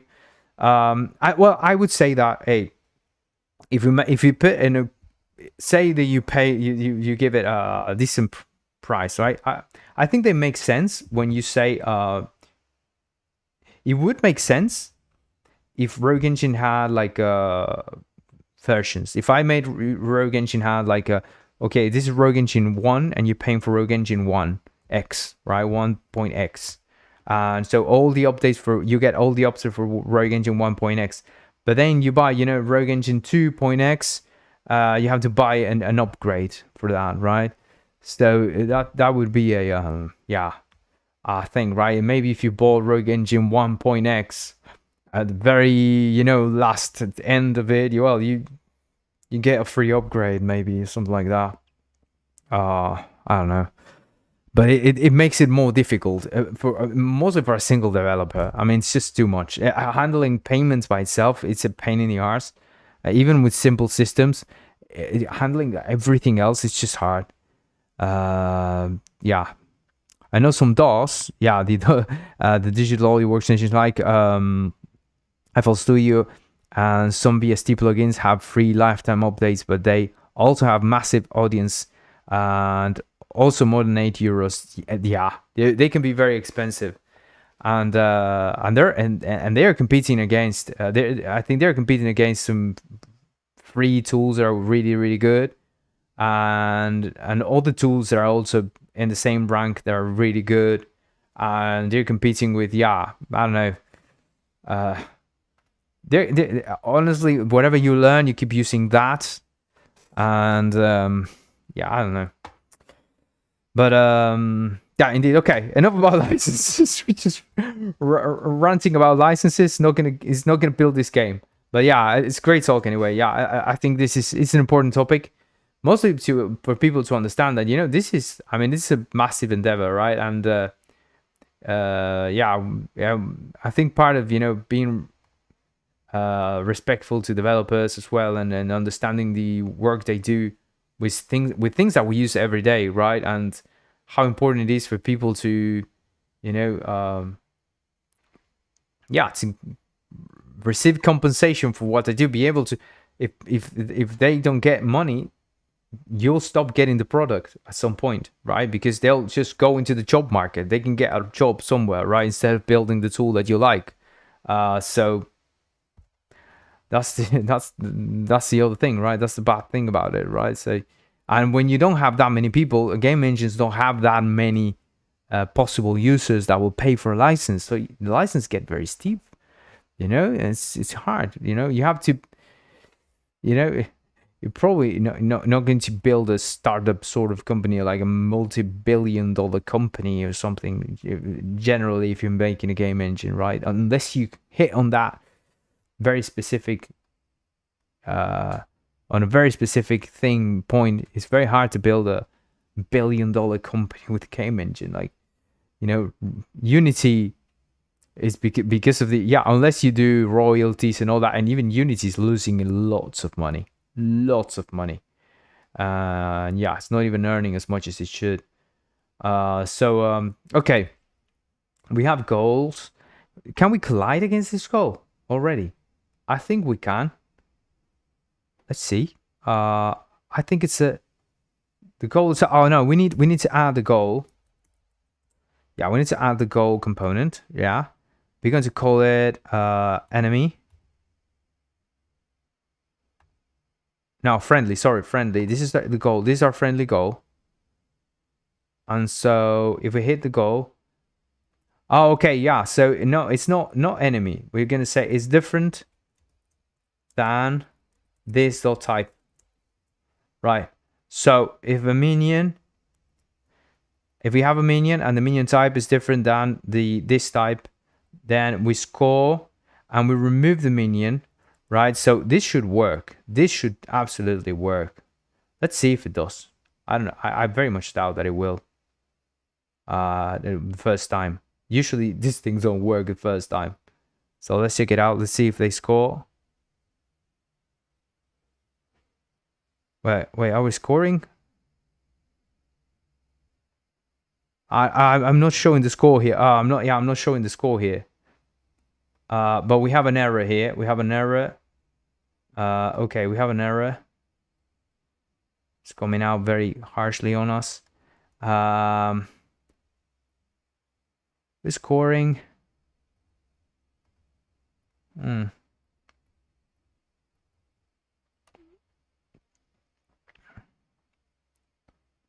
On the...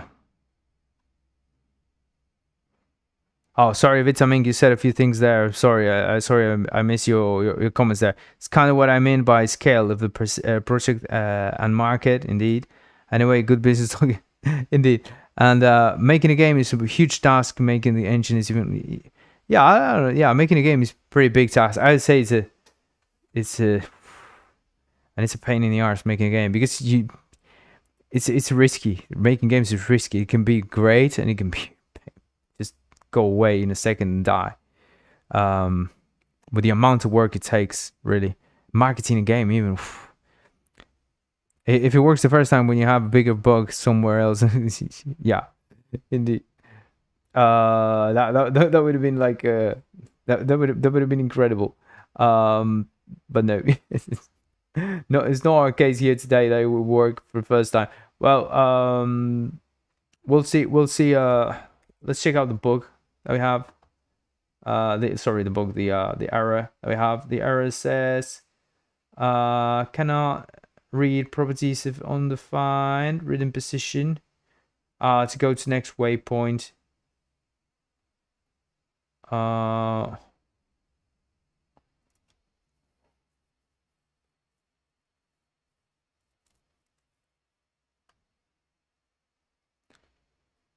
Well,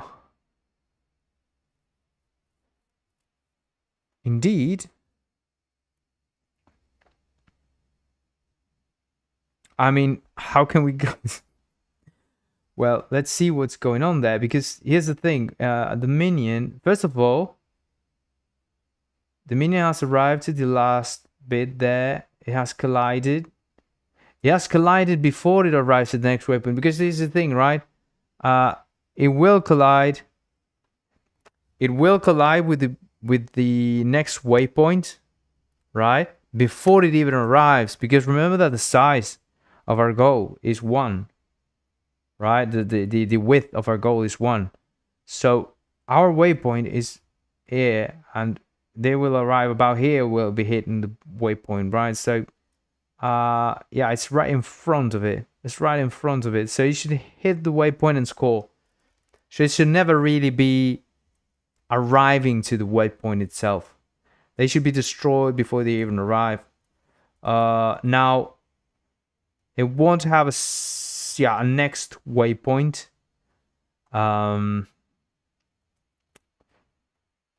This is what this was guarding us from. Right, this thing was guarding us from that. We're gonna remove that because we don't need it anymore. But it won't have. I'm just checking the audio. Sorry. But okay, so we are going to the next waypoint, and here what we're doing is we're saying that.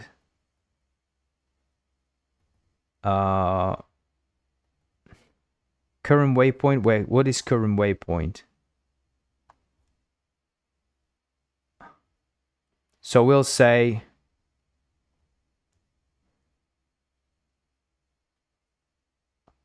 current waypoint index. Oh, okay. Yeah. We need to also set current waypoint index equals 0. Yeah, indeed. Yeah, because it's okay. Because this is 0 now. Yeah, okay. We're making a stupid mistake here. I was making a stupid mistake. Yeah, I'm just including you in it. I'm just making you responsible for it. And let's go to the game logic. Let's come to the score. Where's the score? Where's the where's the score? Points, score, or something. We have spawn time. Where's stupid score? Score. Oh, it's the HP. Is the HP? Yeah, we're losing HP every time they score. Yeah, okay. So it's like we have HP and they score against our HP or something. Okay. Okay, that makes a lot of sense, doesn't it? Best part of coding, deleting all crap. Indeed. Best, yeah, indeed. One of the best parts of coding is when you get rid of code, because you don't need any more. Yeah, it's beautiful. It's beautiful. Getting rid of code is amazing, because you have some code that does your work already for you, and you don't need to check. You don't need to care for it. It's absolutely gorgeous, isn't it? Okay, let's go for it. Let's see if it works. The stupid minions walking down the stupid path, and then they go in there and boom. We have errors. Yeah, we're not scoring because we have errors. What's going on here? This thing's dying, isn't it? Okay. It's still there. Still doing this thing. Curve waypoint dot position. But how is it even getting here? Shouldn't even be getting here. I mean, this thing shouldn't even be getting here. Let's check it out. I mean, yeah, it's weird. It's weird. I know that it's coming here like the next time. That makes sense because it's, I mean, although we have removed it, I guess it has at least one frame. Maybe that is, yeah, it could be the case that it has one more frame that is going there. I don't know. So we should probably say that and yeah, we should probably say, let's make it a separate statement. I like doing this. I hate you, ChatGPT. How did you know? No, I don't know which one is this. I don't even check. I didn't even check. I think it's a GPT thing. I think it's a GPT thing. It knew it. Somehow it knew it. Okay, thank you very much. That was it. That was one useful autocomplete. I have to say, I have to admit, I have to surrender myself to that overload autocomplete. And it's still bugging me. Why are you still bugging me? What is your problem? Why are you doing this to me? Why? Okay, let's see this.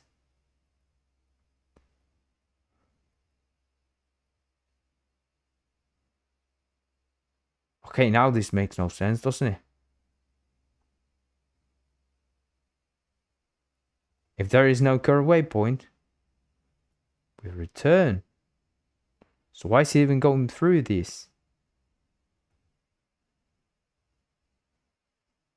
All right, okay. I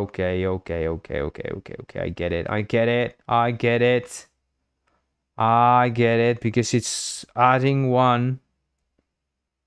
There is a waypoint, but it's adding one. Okay.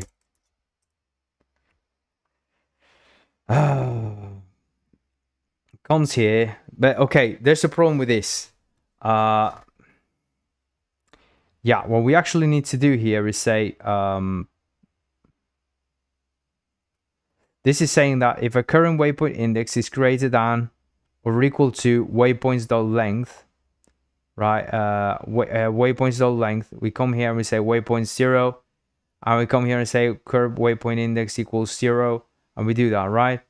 But we're going to add a previous statement here, and we're going to say that this dot waypoints, right?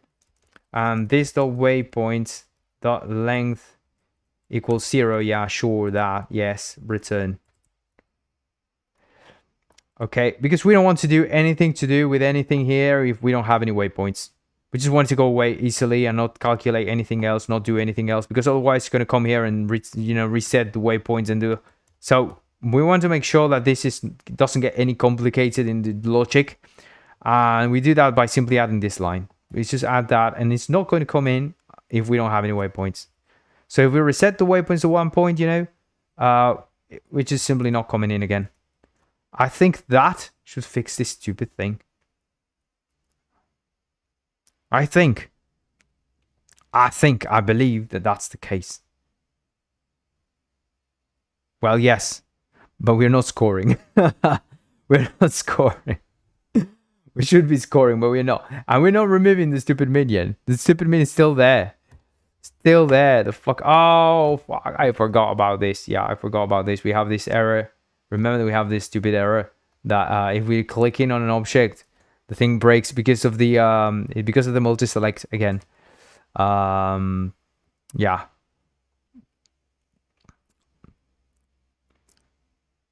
It's being deleted. If it's being deleted, it's garbage. Yeah. Well, this doesn't work anymore. I've deleted. I think I've deleted pretty good code that just became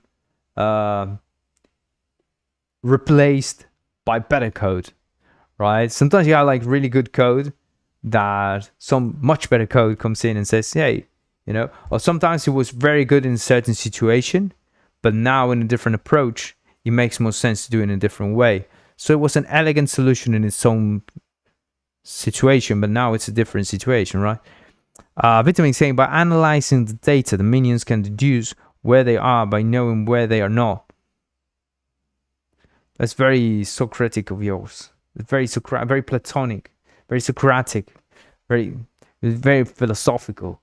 I love it. Very philosophical. Say, you know where you are when you know when you're not, where you're not. It's beautiful. That's beautiful logic there. It's beautiful philosophical thoughts right there. I feel like I'm reading the Republic again. So nice. Not nice feelings I get from that. Okay, so that's no problem. Okay, we're not having any issues here. It's all good with the go to next waypoint thing and all that. That's very, very nice, very cool, very, very, very nice and beautiful. But we have another problem here, right? The goal. The goal is not scoring. We're getting the on collision start, and we're saying that okay, we want to get the minion, and yeah, if it is a minion, if the thing we collide with is a minion, we want to score and remove it. This should work absolutely fine. Let's log this. Let's log this, right? Console log minion, right? Let's say colliding with a stupid minion. There you go. Yeah, that should do it. That should do it. We have this object is in the scene, so it should work, right? Yeah, let's see. That's what's your problem? Go away. All right. So okay, this thing here, go is a friendly. It's different than let's see, let's check it out. The type is different than the type. It is because it's friendly and the enemies are enemies, yes. And yeah, and this is a rapier body that is fixed with mass of 1. And this thing is a rapier cuboid, so we have a collider here. Setup. How nice is all this? Oh, we have a problem here. We have a problem with the I think I broke something else. I may have broken something else. Yeah, I may have broken something else. I will check it out. We'll see now. We'll see now because I think something else may be broken. I think something else may be broken. Let's check it out.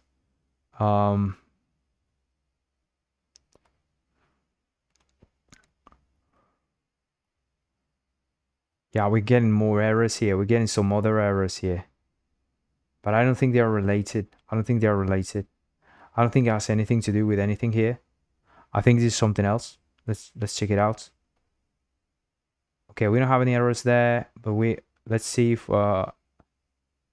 after they start arriving there, we start getting some errors or not. No, we're not getting any errors there. It's all good, and we're not logging anything. So we may have another issue. Yeah, let's reset this. Yeah, because I can't see the collider there, which is worrying. We should be seeing all the different colliders. You see that with Z-Bug there. But we're not seeing them, are we? Whoa, what happened there? Oh, I didn't do the reset. Oh, I need to do a reset there. That's bad. So some error is coming in here and it's destroying everything we built.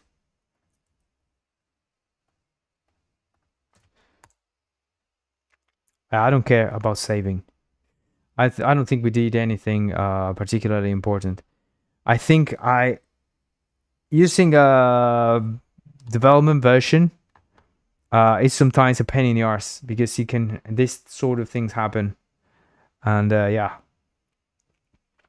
yeah, you get these sort of problems many times when using development versions of things. So yeah, let's see what happens here. Okay, we have minions. They go there. Let's see if it scores. Or if they otherwise, well, they're not scoring and I'm not logging anything. So that's okay. That's fine because we know they're not scoring. But hey, yeah, we can see the collider now. Okay. That's good. Okay. So what's the problem? Why are we not scoring? We're also not logging anything. We should absolutely be logging something.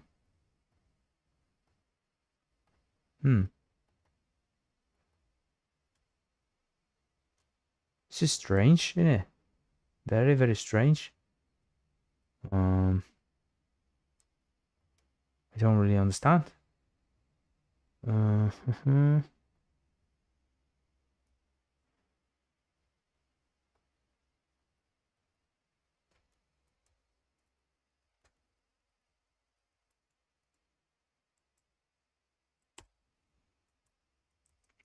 Strange. Definitely very, very strange. Oh, okay. Right now we don't have the okay. That's one thing we didn't save was the goal. Yeah, we need to set the goal here. So this goal is getting the rapier body and it's giving us the collisions, right? So we're gonna save this now. And yeah, we're gonna check it out. We're gonna see if it works. It should work now. I mean, come on. At least log something. Come on, log something. No logs. No, nothing. Okay, this is getting so weird. This is getting weird territory. This is getting very weird territory. I'm doing something wrong. Or I may have a bug with the version, probably. It could be the case. I hope it's not a development bug. Because otherwise I will have to like pull up the other version. And I really hope I don't have to. But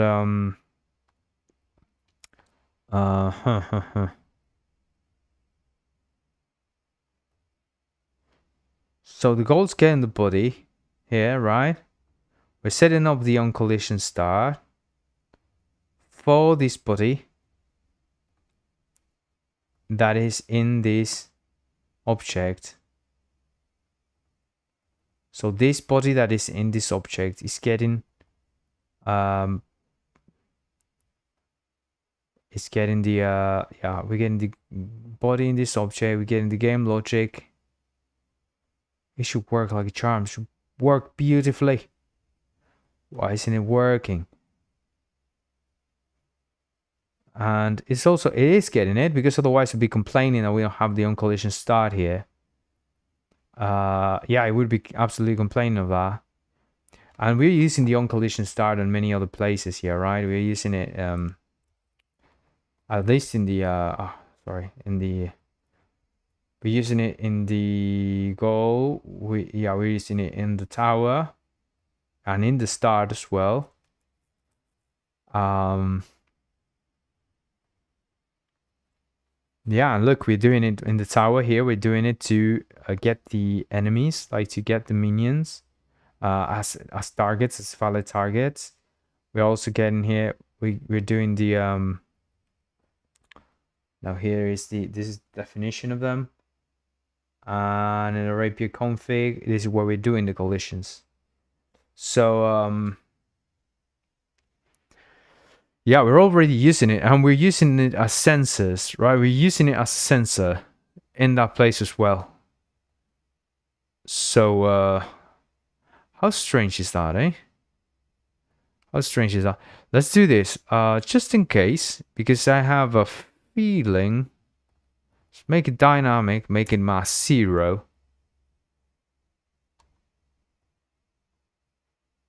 Is sensor. Just in case we have a bug with the system itself that may be breaking things. Let's check it out. Let's see now if it works.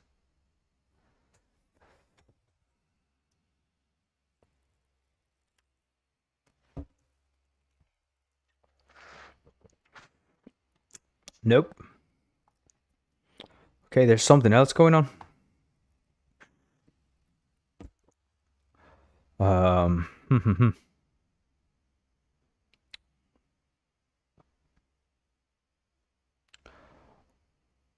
Wait.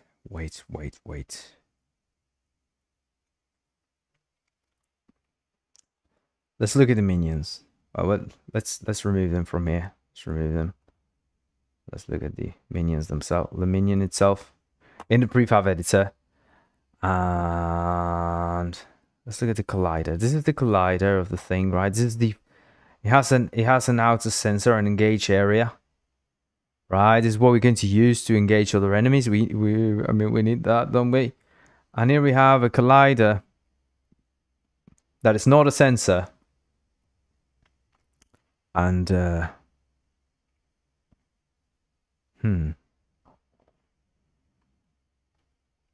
here we have a what is this? 1, speed 15, everything's good. All's looking good. Mass 1, dynamic. This is definitely strange. This is very, very strange. Yeah,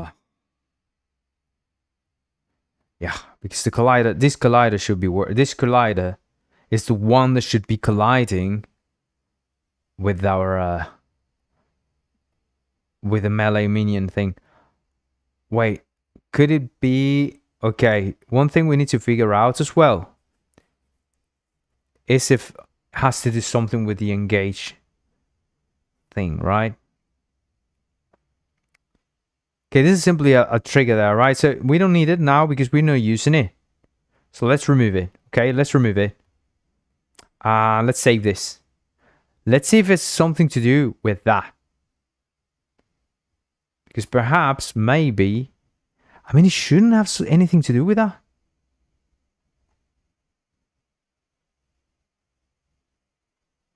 No?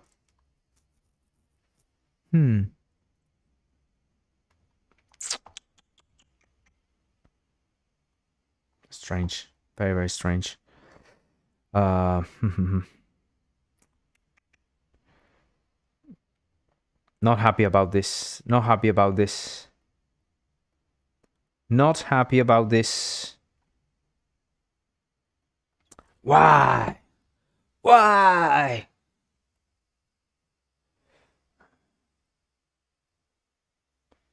Okay. Yeah, we're doing everything right. We're doing everything correctly. Why aren't you working? You piece of shit. You're a disgrace. Okay, so all of this is working in the sense that, okay, I mean, it's working, right? The body itself is getting the collision start thing.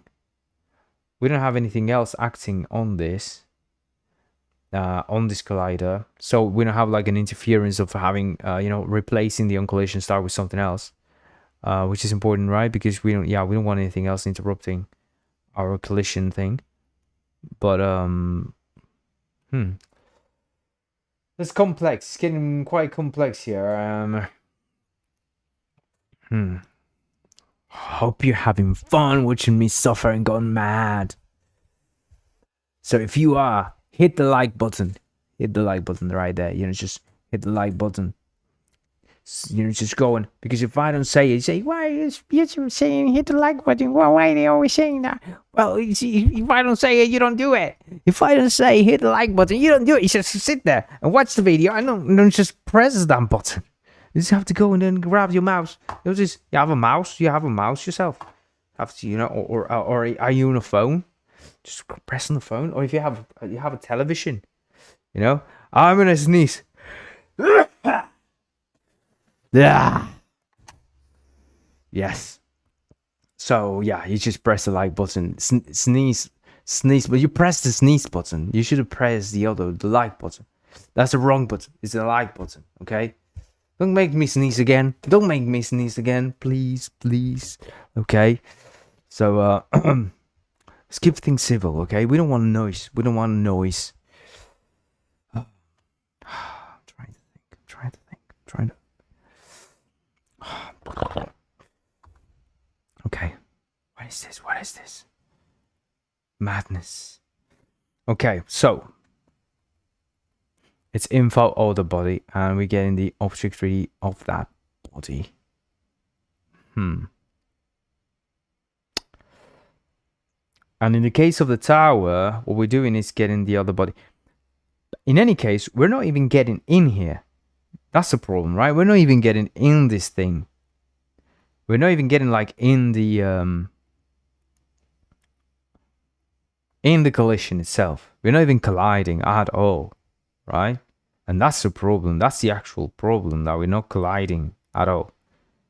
So Why is that? We should be colliding just fine, like, you know, absolutely fine. We just be a collision.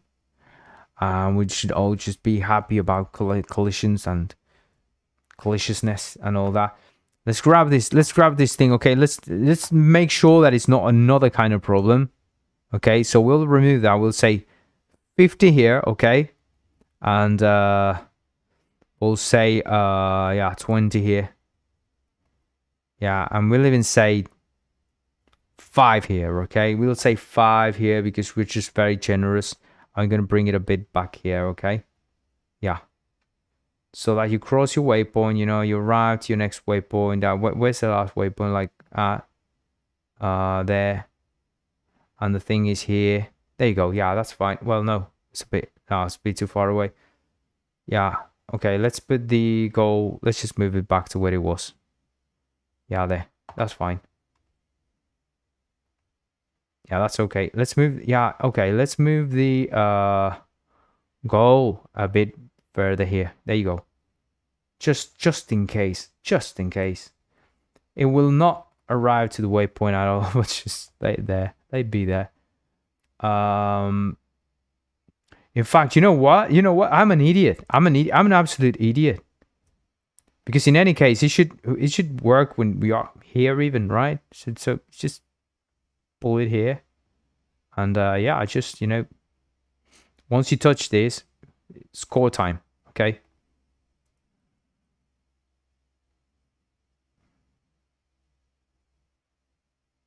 yeah, nothing. What's wrong with it? They're not disappearing, so they are all there packed up. They're all packed up over there, and they're not disappearing. We have a problem, Houston. We have a problem. This is an issue.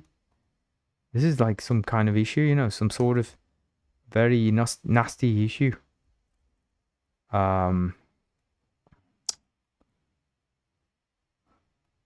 Are we even coming here to the start? I'm even doubting everything now. Like, okay, wait.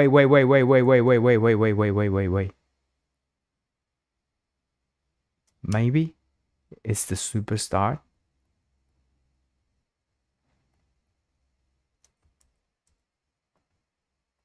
Is this the fault of a stupid character? No, it's not that. No, it's not that. It's not that. Definitely not that. No. It also has nothing to do with anything. So why are we even worrying about this? There shouldn't be a problem at all. Let's just in case. Let's console log this place just to see log. Just say start, and it's just bothering me. It's just bothering me. Why? Let's see this thing. Okay, let's make it. Let's see if it works. Okay. Okay. Did it log? Okay, it said start there. Alright, so we have a start. We do have a start. But these minions are just alive, aren't they?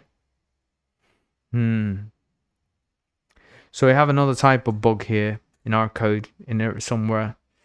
We're not realizing it, are we? We're starting just fine. We're getting the game logic, because otherwise this would start complaining. If it didn't have like a body or something, it would go like, you don't have a body, you know, and it would say like, we're trying to set on collision started on the fine, and yeah, we're not. So that's a good indicament that this is working, that this is actually doing the thing here that it should be doing, and we're doing the same way in everywhere else. So we know that this should be working, right?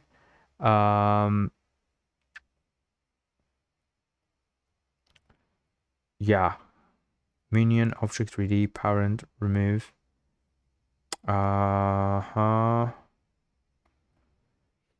So what is the problem?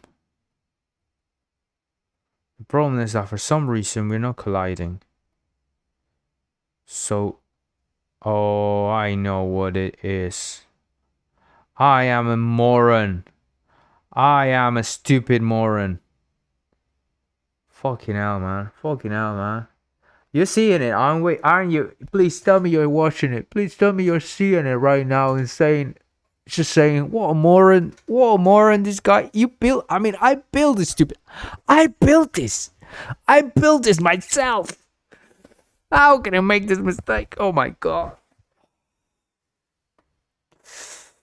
Just, like, God.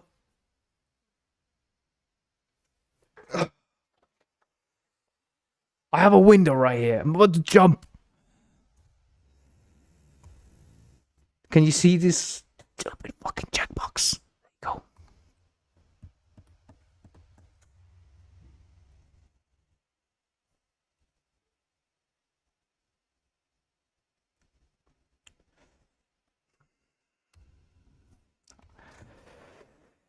Ladies and gentlemen, welcome.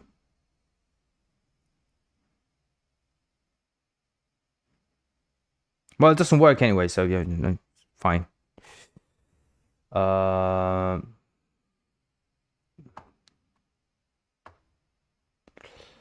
ladies and gentle dudes, it didn't work anyway. Let's see why. Why didn't it work? Let's make it 1 and fixed. Because yeah, I think it should work anyway with the 1 and fixed anyway. And but it should be working with this. This is so strange. It should be working just fine with this. Well, that now I'm perplexed. Because the goal is getting the rapier body from this object. That's all good and fine, because otherwise it wouldn't work. It's checking for this thing. Let's see. Is it printing? Let's just printing this out. I love the code automation. No problem. It's now last function events. Why is that not doing anyway?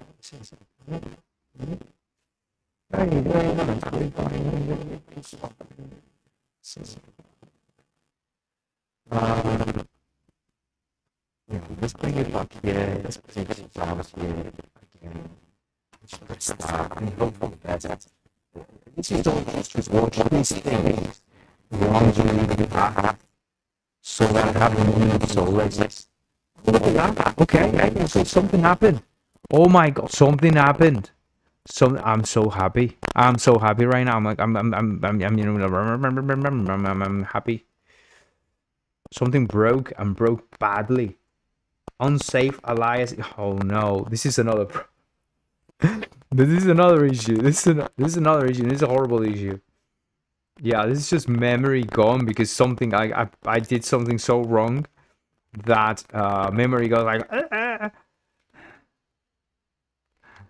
Yeah, this is memory saying I'm done with you.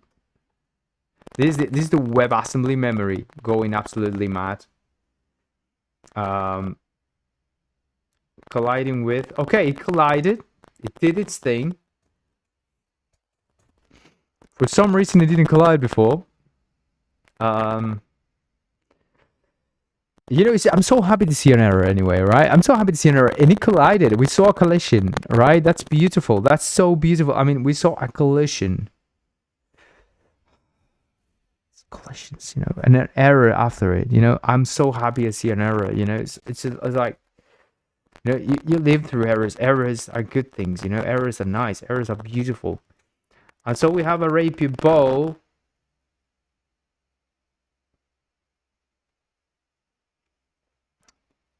That says recursive use of an object text which would lead to an unsafe alias. Okay, yeah, okay, I see what's going on. I think I know what's going on. I think it's because we are moving or doing something. Yeah, we're doing translation, set translation and all that. After we have deleted some stuff from the object, maybe, you know, maybe the object's been deleted there and we're just like, ah. So recursive use of an object detected from what leads to unsafe aliasing and rust. So yeah, this happened when we deleted the object, right? So we need to make sure that we delete the object in the appropriate way. See, let's look at how we're deleting this stupid object. But hey, We're scoring. That's a good thing. A very good thing. Yeah, that's what we want. We want to score. We were removing the objects before and we were having no issues. But we were removing the we were removing the objects themselves before. Well, we were removing the objects from within themselves directly, right? So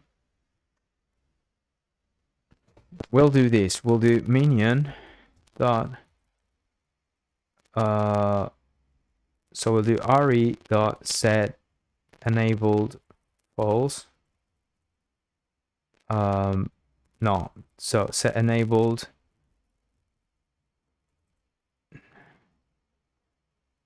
minion dot object 3D. So we disable it and we make it yeah. We disable the object, right? Every object, and then we remove it. So that we never do anything. Like after this moment in time, this object is not going to do anything. So we make sure that we're removing it safely, absolutely safely. Yeah, this is a safe way to remove it, I think. It's probably yeah. Let's see.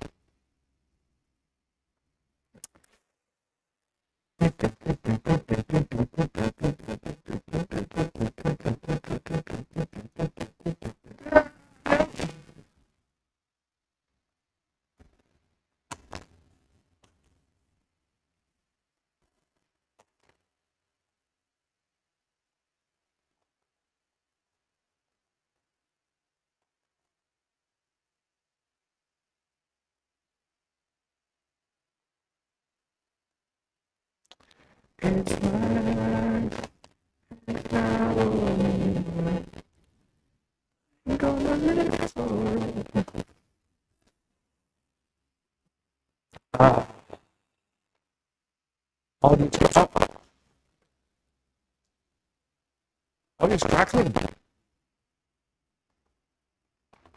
Oh no, sorry. Fucking hell.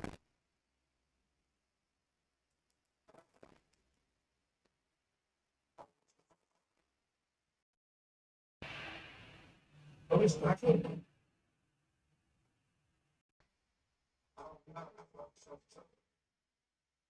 There you go. I think it's fixed now. Yeah. There it is. Should be working now. Just fine.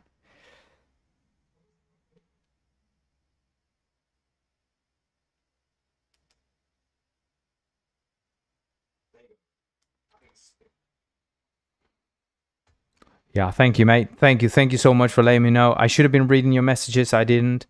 And I don't know when did it start crackling, but yeah. I'm so happy to see errors anyway. I don't know when, at which point it did start crackling or anything, but yeah, let me say that I'm very happy to have seen errors. I'm very unhappy to see the audio going away more than the errors themselves. I'm pretty happy with the errors. I'm happy to see colliding with here, right? And seeing that, hey, we're getting this problem here, but it's not that big of a deal. We were disabling the object. I don't know if you got to see it, but we were disabling the object before we removed it, just to make sure that nothing bad was happening to it or anything. But now let's remove this from here now, and let's see if we get anything from that, right? Because I think if we're scoring, we're fairly okay, at least more or less. I don't know. Yeah, we're scoring. We're scoring there. Okay, we're scoring. Yeah, we scored. Okay, the problem is removing them. For some reason, we're having a problem removing the objects.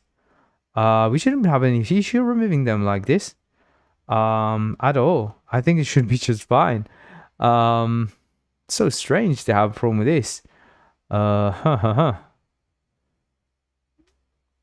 It's very, very strange to have a problem with this.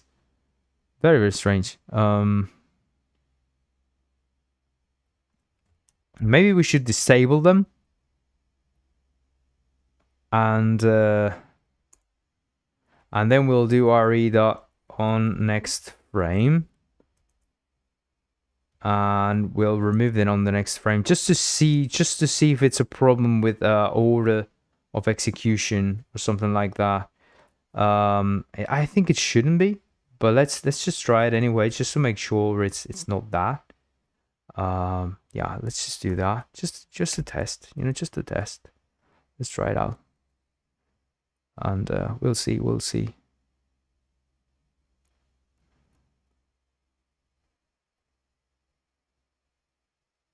Yeah, I know it's not that. It doesn't like to be removed. It just doesn't like it. Yeah, it just says, no, you're not removing me, mate. For some reason, it doesn't like to be removed.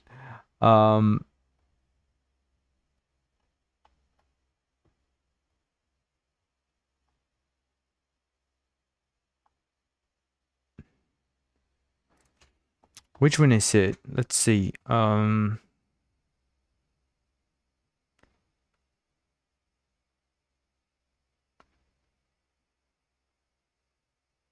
Is the collider set collider position? Is setting the collider position when it's moving. The cuboid. Setting the collider position. The cuboid itself, but why the cuboid? There is no cuboid here other than... There's no cuboid being removed. Unless we're removing, like, wrongfully removing something else. Like this object in some regard. I don't think we are. Are we removing this object at all? I don't think we are, right? Minion. Object 3D.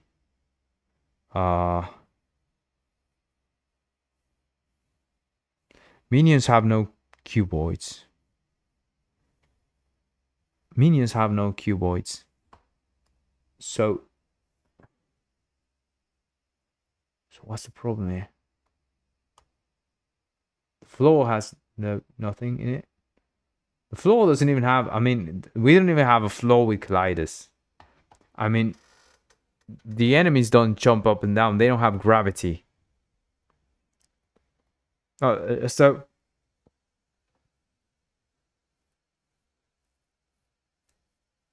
This is fairly strange.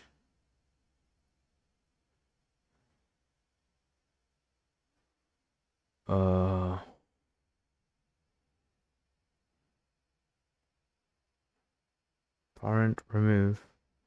If it's not doing it on next frame, then it's okay. It's the same as doing it anywhere anyway. So yeah, this is just pointless. And in any case,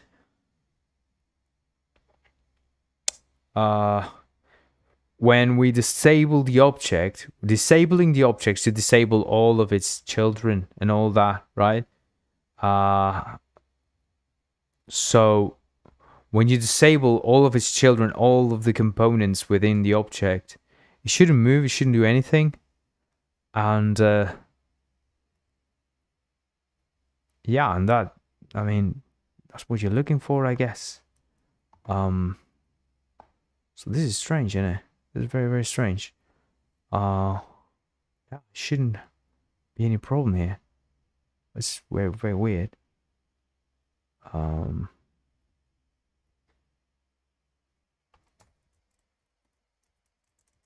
To remove from parent.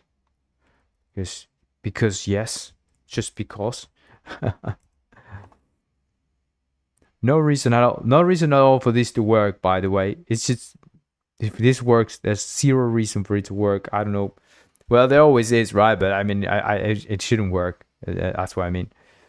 It should not work. I mean, I didn't do it thinking that, wow, it's newfound knowledge. No, not at all. And in fact, it didn't work, right? So yeah, this is weird. This is really weird. This is strange. Very, very strange. Shit. So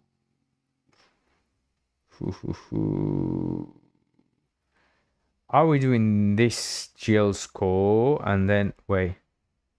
No, this is just setting the score, and scoring removes HP from us. We are colliding with a minion.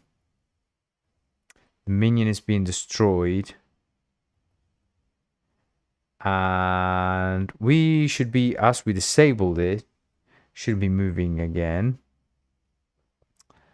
And when we remove it, yeah, as we remove it, it just simply, when we remove it, I think it simply goes, yeah, when we remove it, it removes all of its components, everything that, related to it. So that's the strange part. It shouldn't be doing anything. It all of its components should be removed. So that's what's strange. That's what's strange. That it should actually be removed. And when we set it to do it on next frame, it's because that goes to the start of the next frame, and it removes it before the frame starts. So before the next frame starts, right? The next cycle starts. So before the next cycle starts, we do that immediately. We make it. We delete it so that it so that it removes everything immediately, and we shouldn't have any issues with it. But for some reason here, it decides that that's not the case, or that for some reason, I don't know. In this case, like in the game logic, we were doing it in the update. And my thought here is that it's not having enough time to remove the components, perhaps. And that's... I think the components are being removed immediately. I'm pretty sure that's the case. That they should be removed like immediately. And mostly when we set, like when we do set enabled false, all of the components get disabled, so you don't really get anything from them. You shouldn't be getting like absolutely no logic at all, nothing from them. So that's the weird part. That's the part that I think is very, very strange here. We could be facing, I mean, this should be working by itself. I will consider this a bug in the engine, because, and like in the physics engine, right? Because it's in my implementation of the physics engine, I'm sorry, right? I should say that. I shouldn't blame Rapier for this issue. It's a problem with my representation of this. I should be aware, like assure that, like when the component is disabled, like when the component is removed, like when the object is removed, like if it has no parent or something like that, it should go away completely, right? And it should be destroyed, and all of its children, all of its components should be destroyed. So that's the strange part.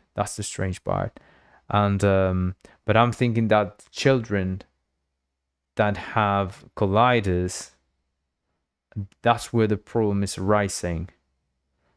I'm thinking that that's the case, perhaps. That's causing the issue, because I'm going to show you what I mean here. I'm going to create here a field called to remove, right? Like this. I'm going to say that it's an object. Let's bring in Three.js here. Import all as 3 from 3. And let's say this is a 3 object 3D. Oh, sorry, yeah.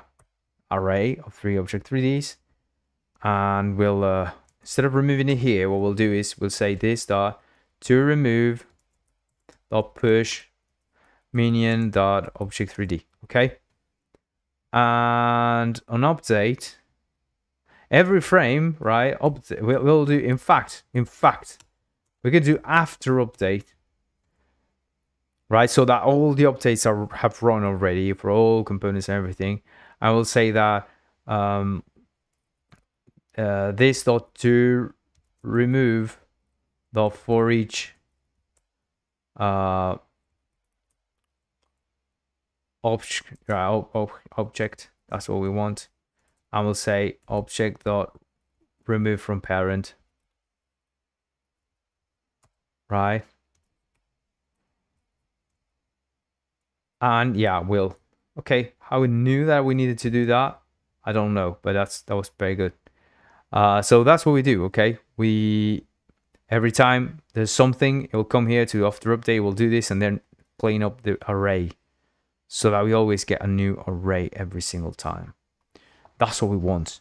So we'll hit play now.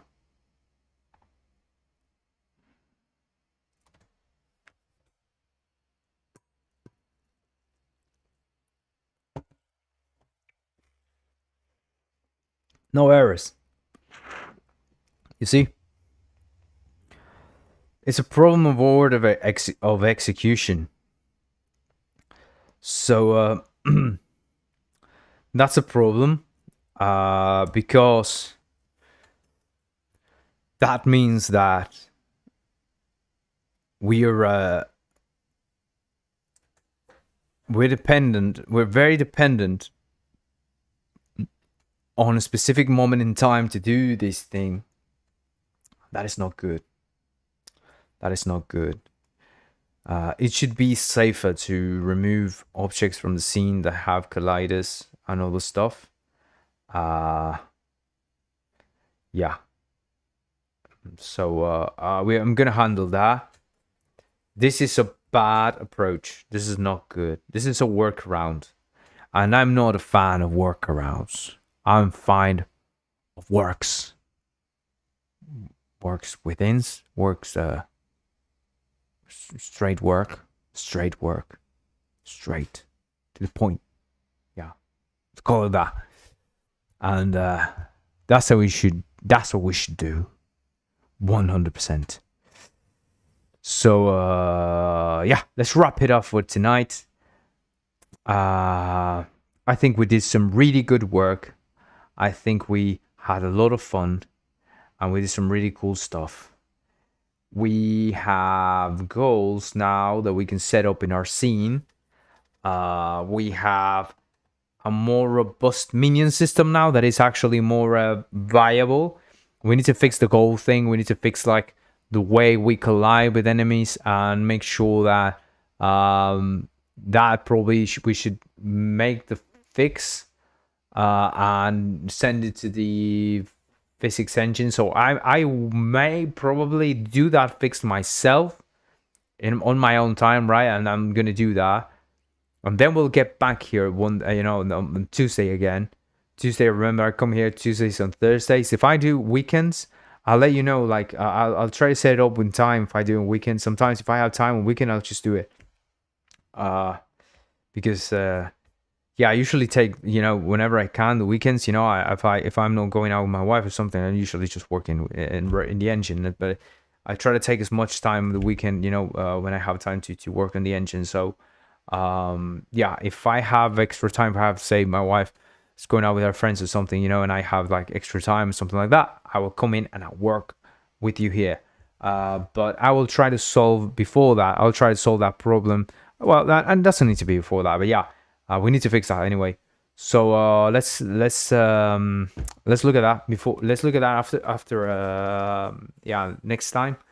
Yeah, we need to fix it. We need to definitely 100% fix it.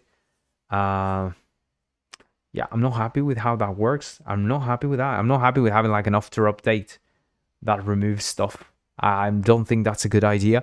And also, yes, let's before we go, let's see what we did. we have the goals. The goals, we made the minions be more abstract. So then we have minions now that can be friendly, so friends or foes or something like that. But we don't really care about that in the sense that we don't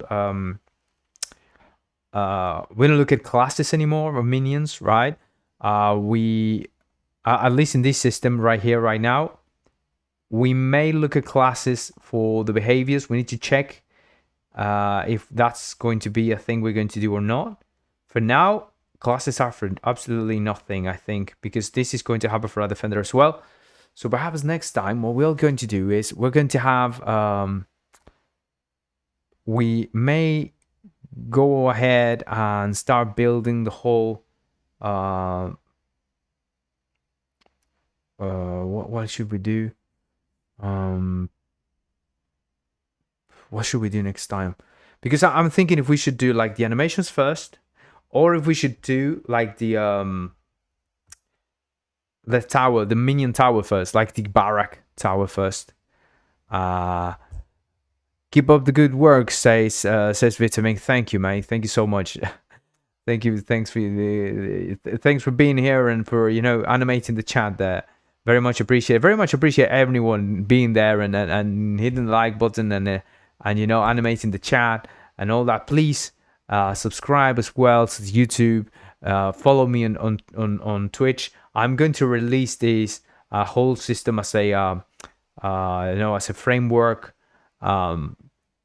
this tower defense system as a framework for tower defense games that you can also use for RTS sort of games. I'm going to open source it and all that so that you can use it. And we're going to do that when we reach 50 followers on Twitch. So please follow me on Twitch. If you have a Twitch account, something, please follow me there. Help me out. People talking on Twitch even helps a lot because I need to reach like 2 people, like I think 2 or 5 people average or something like that. I don't know.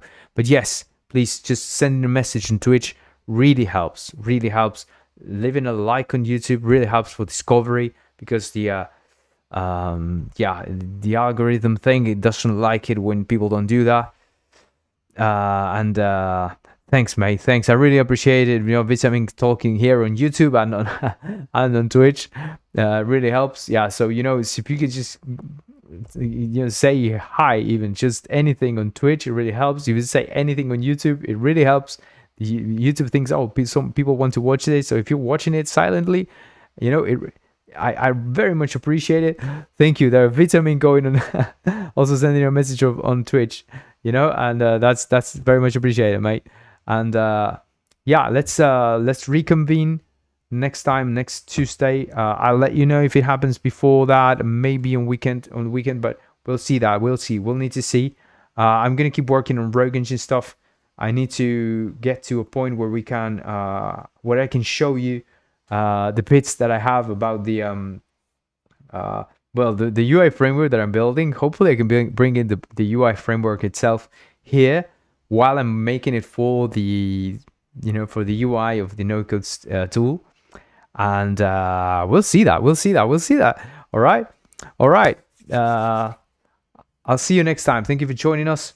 I'll let you know if it's Tuesday or weekend, but we'll see. All right, I'll set up the live stream like one day before. I try to set it up, maybe a few hours beforehand. Yeah. So if it happens, it's going to be on Saturday, 100%. So yeah, I'll let you know. All right. Thank you so much. See you next time. Bye bye.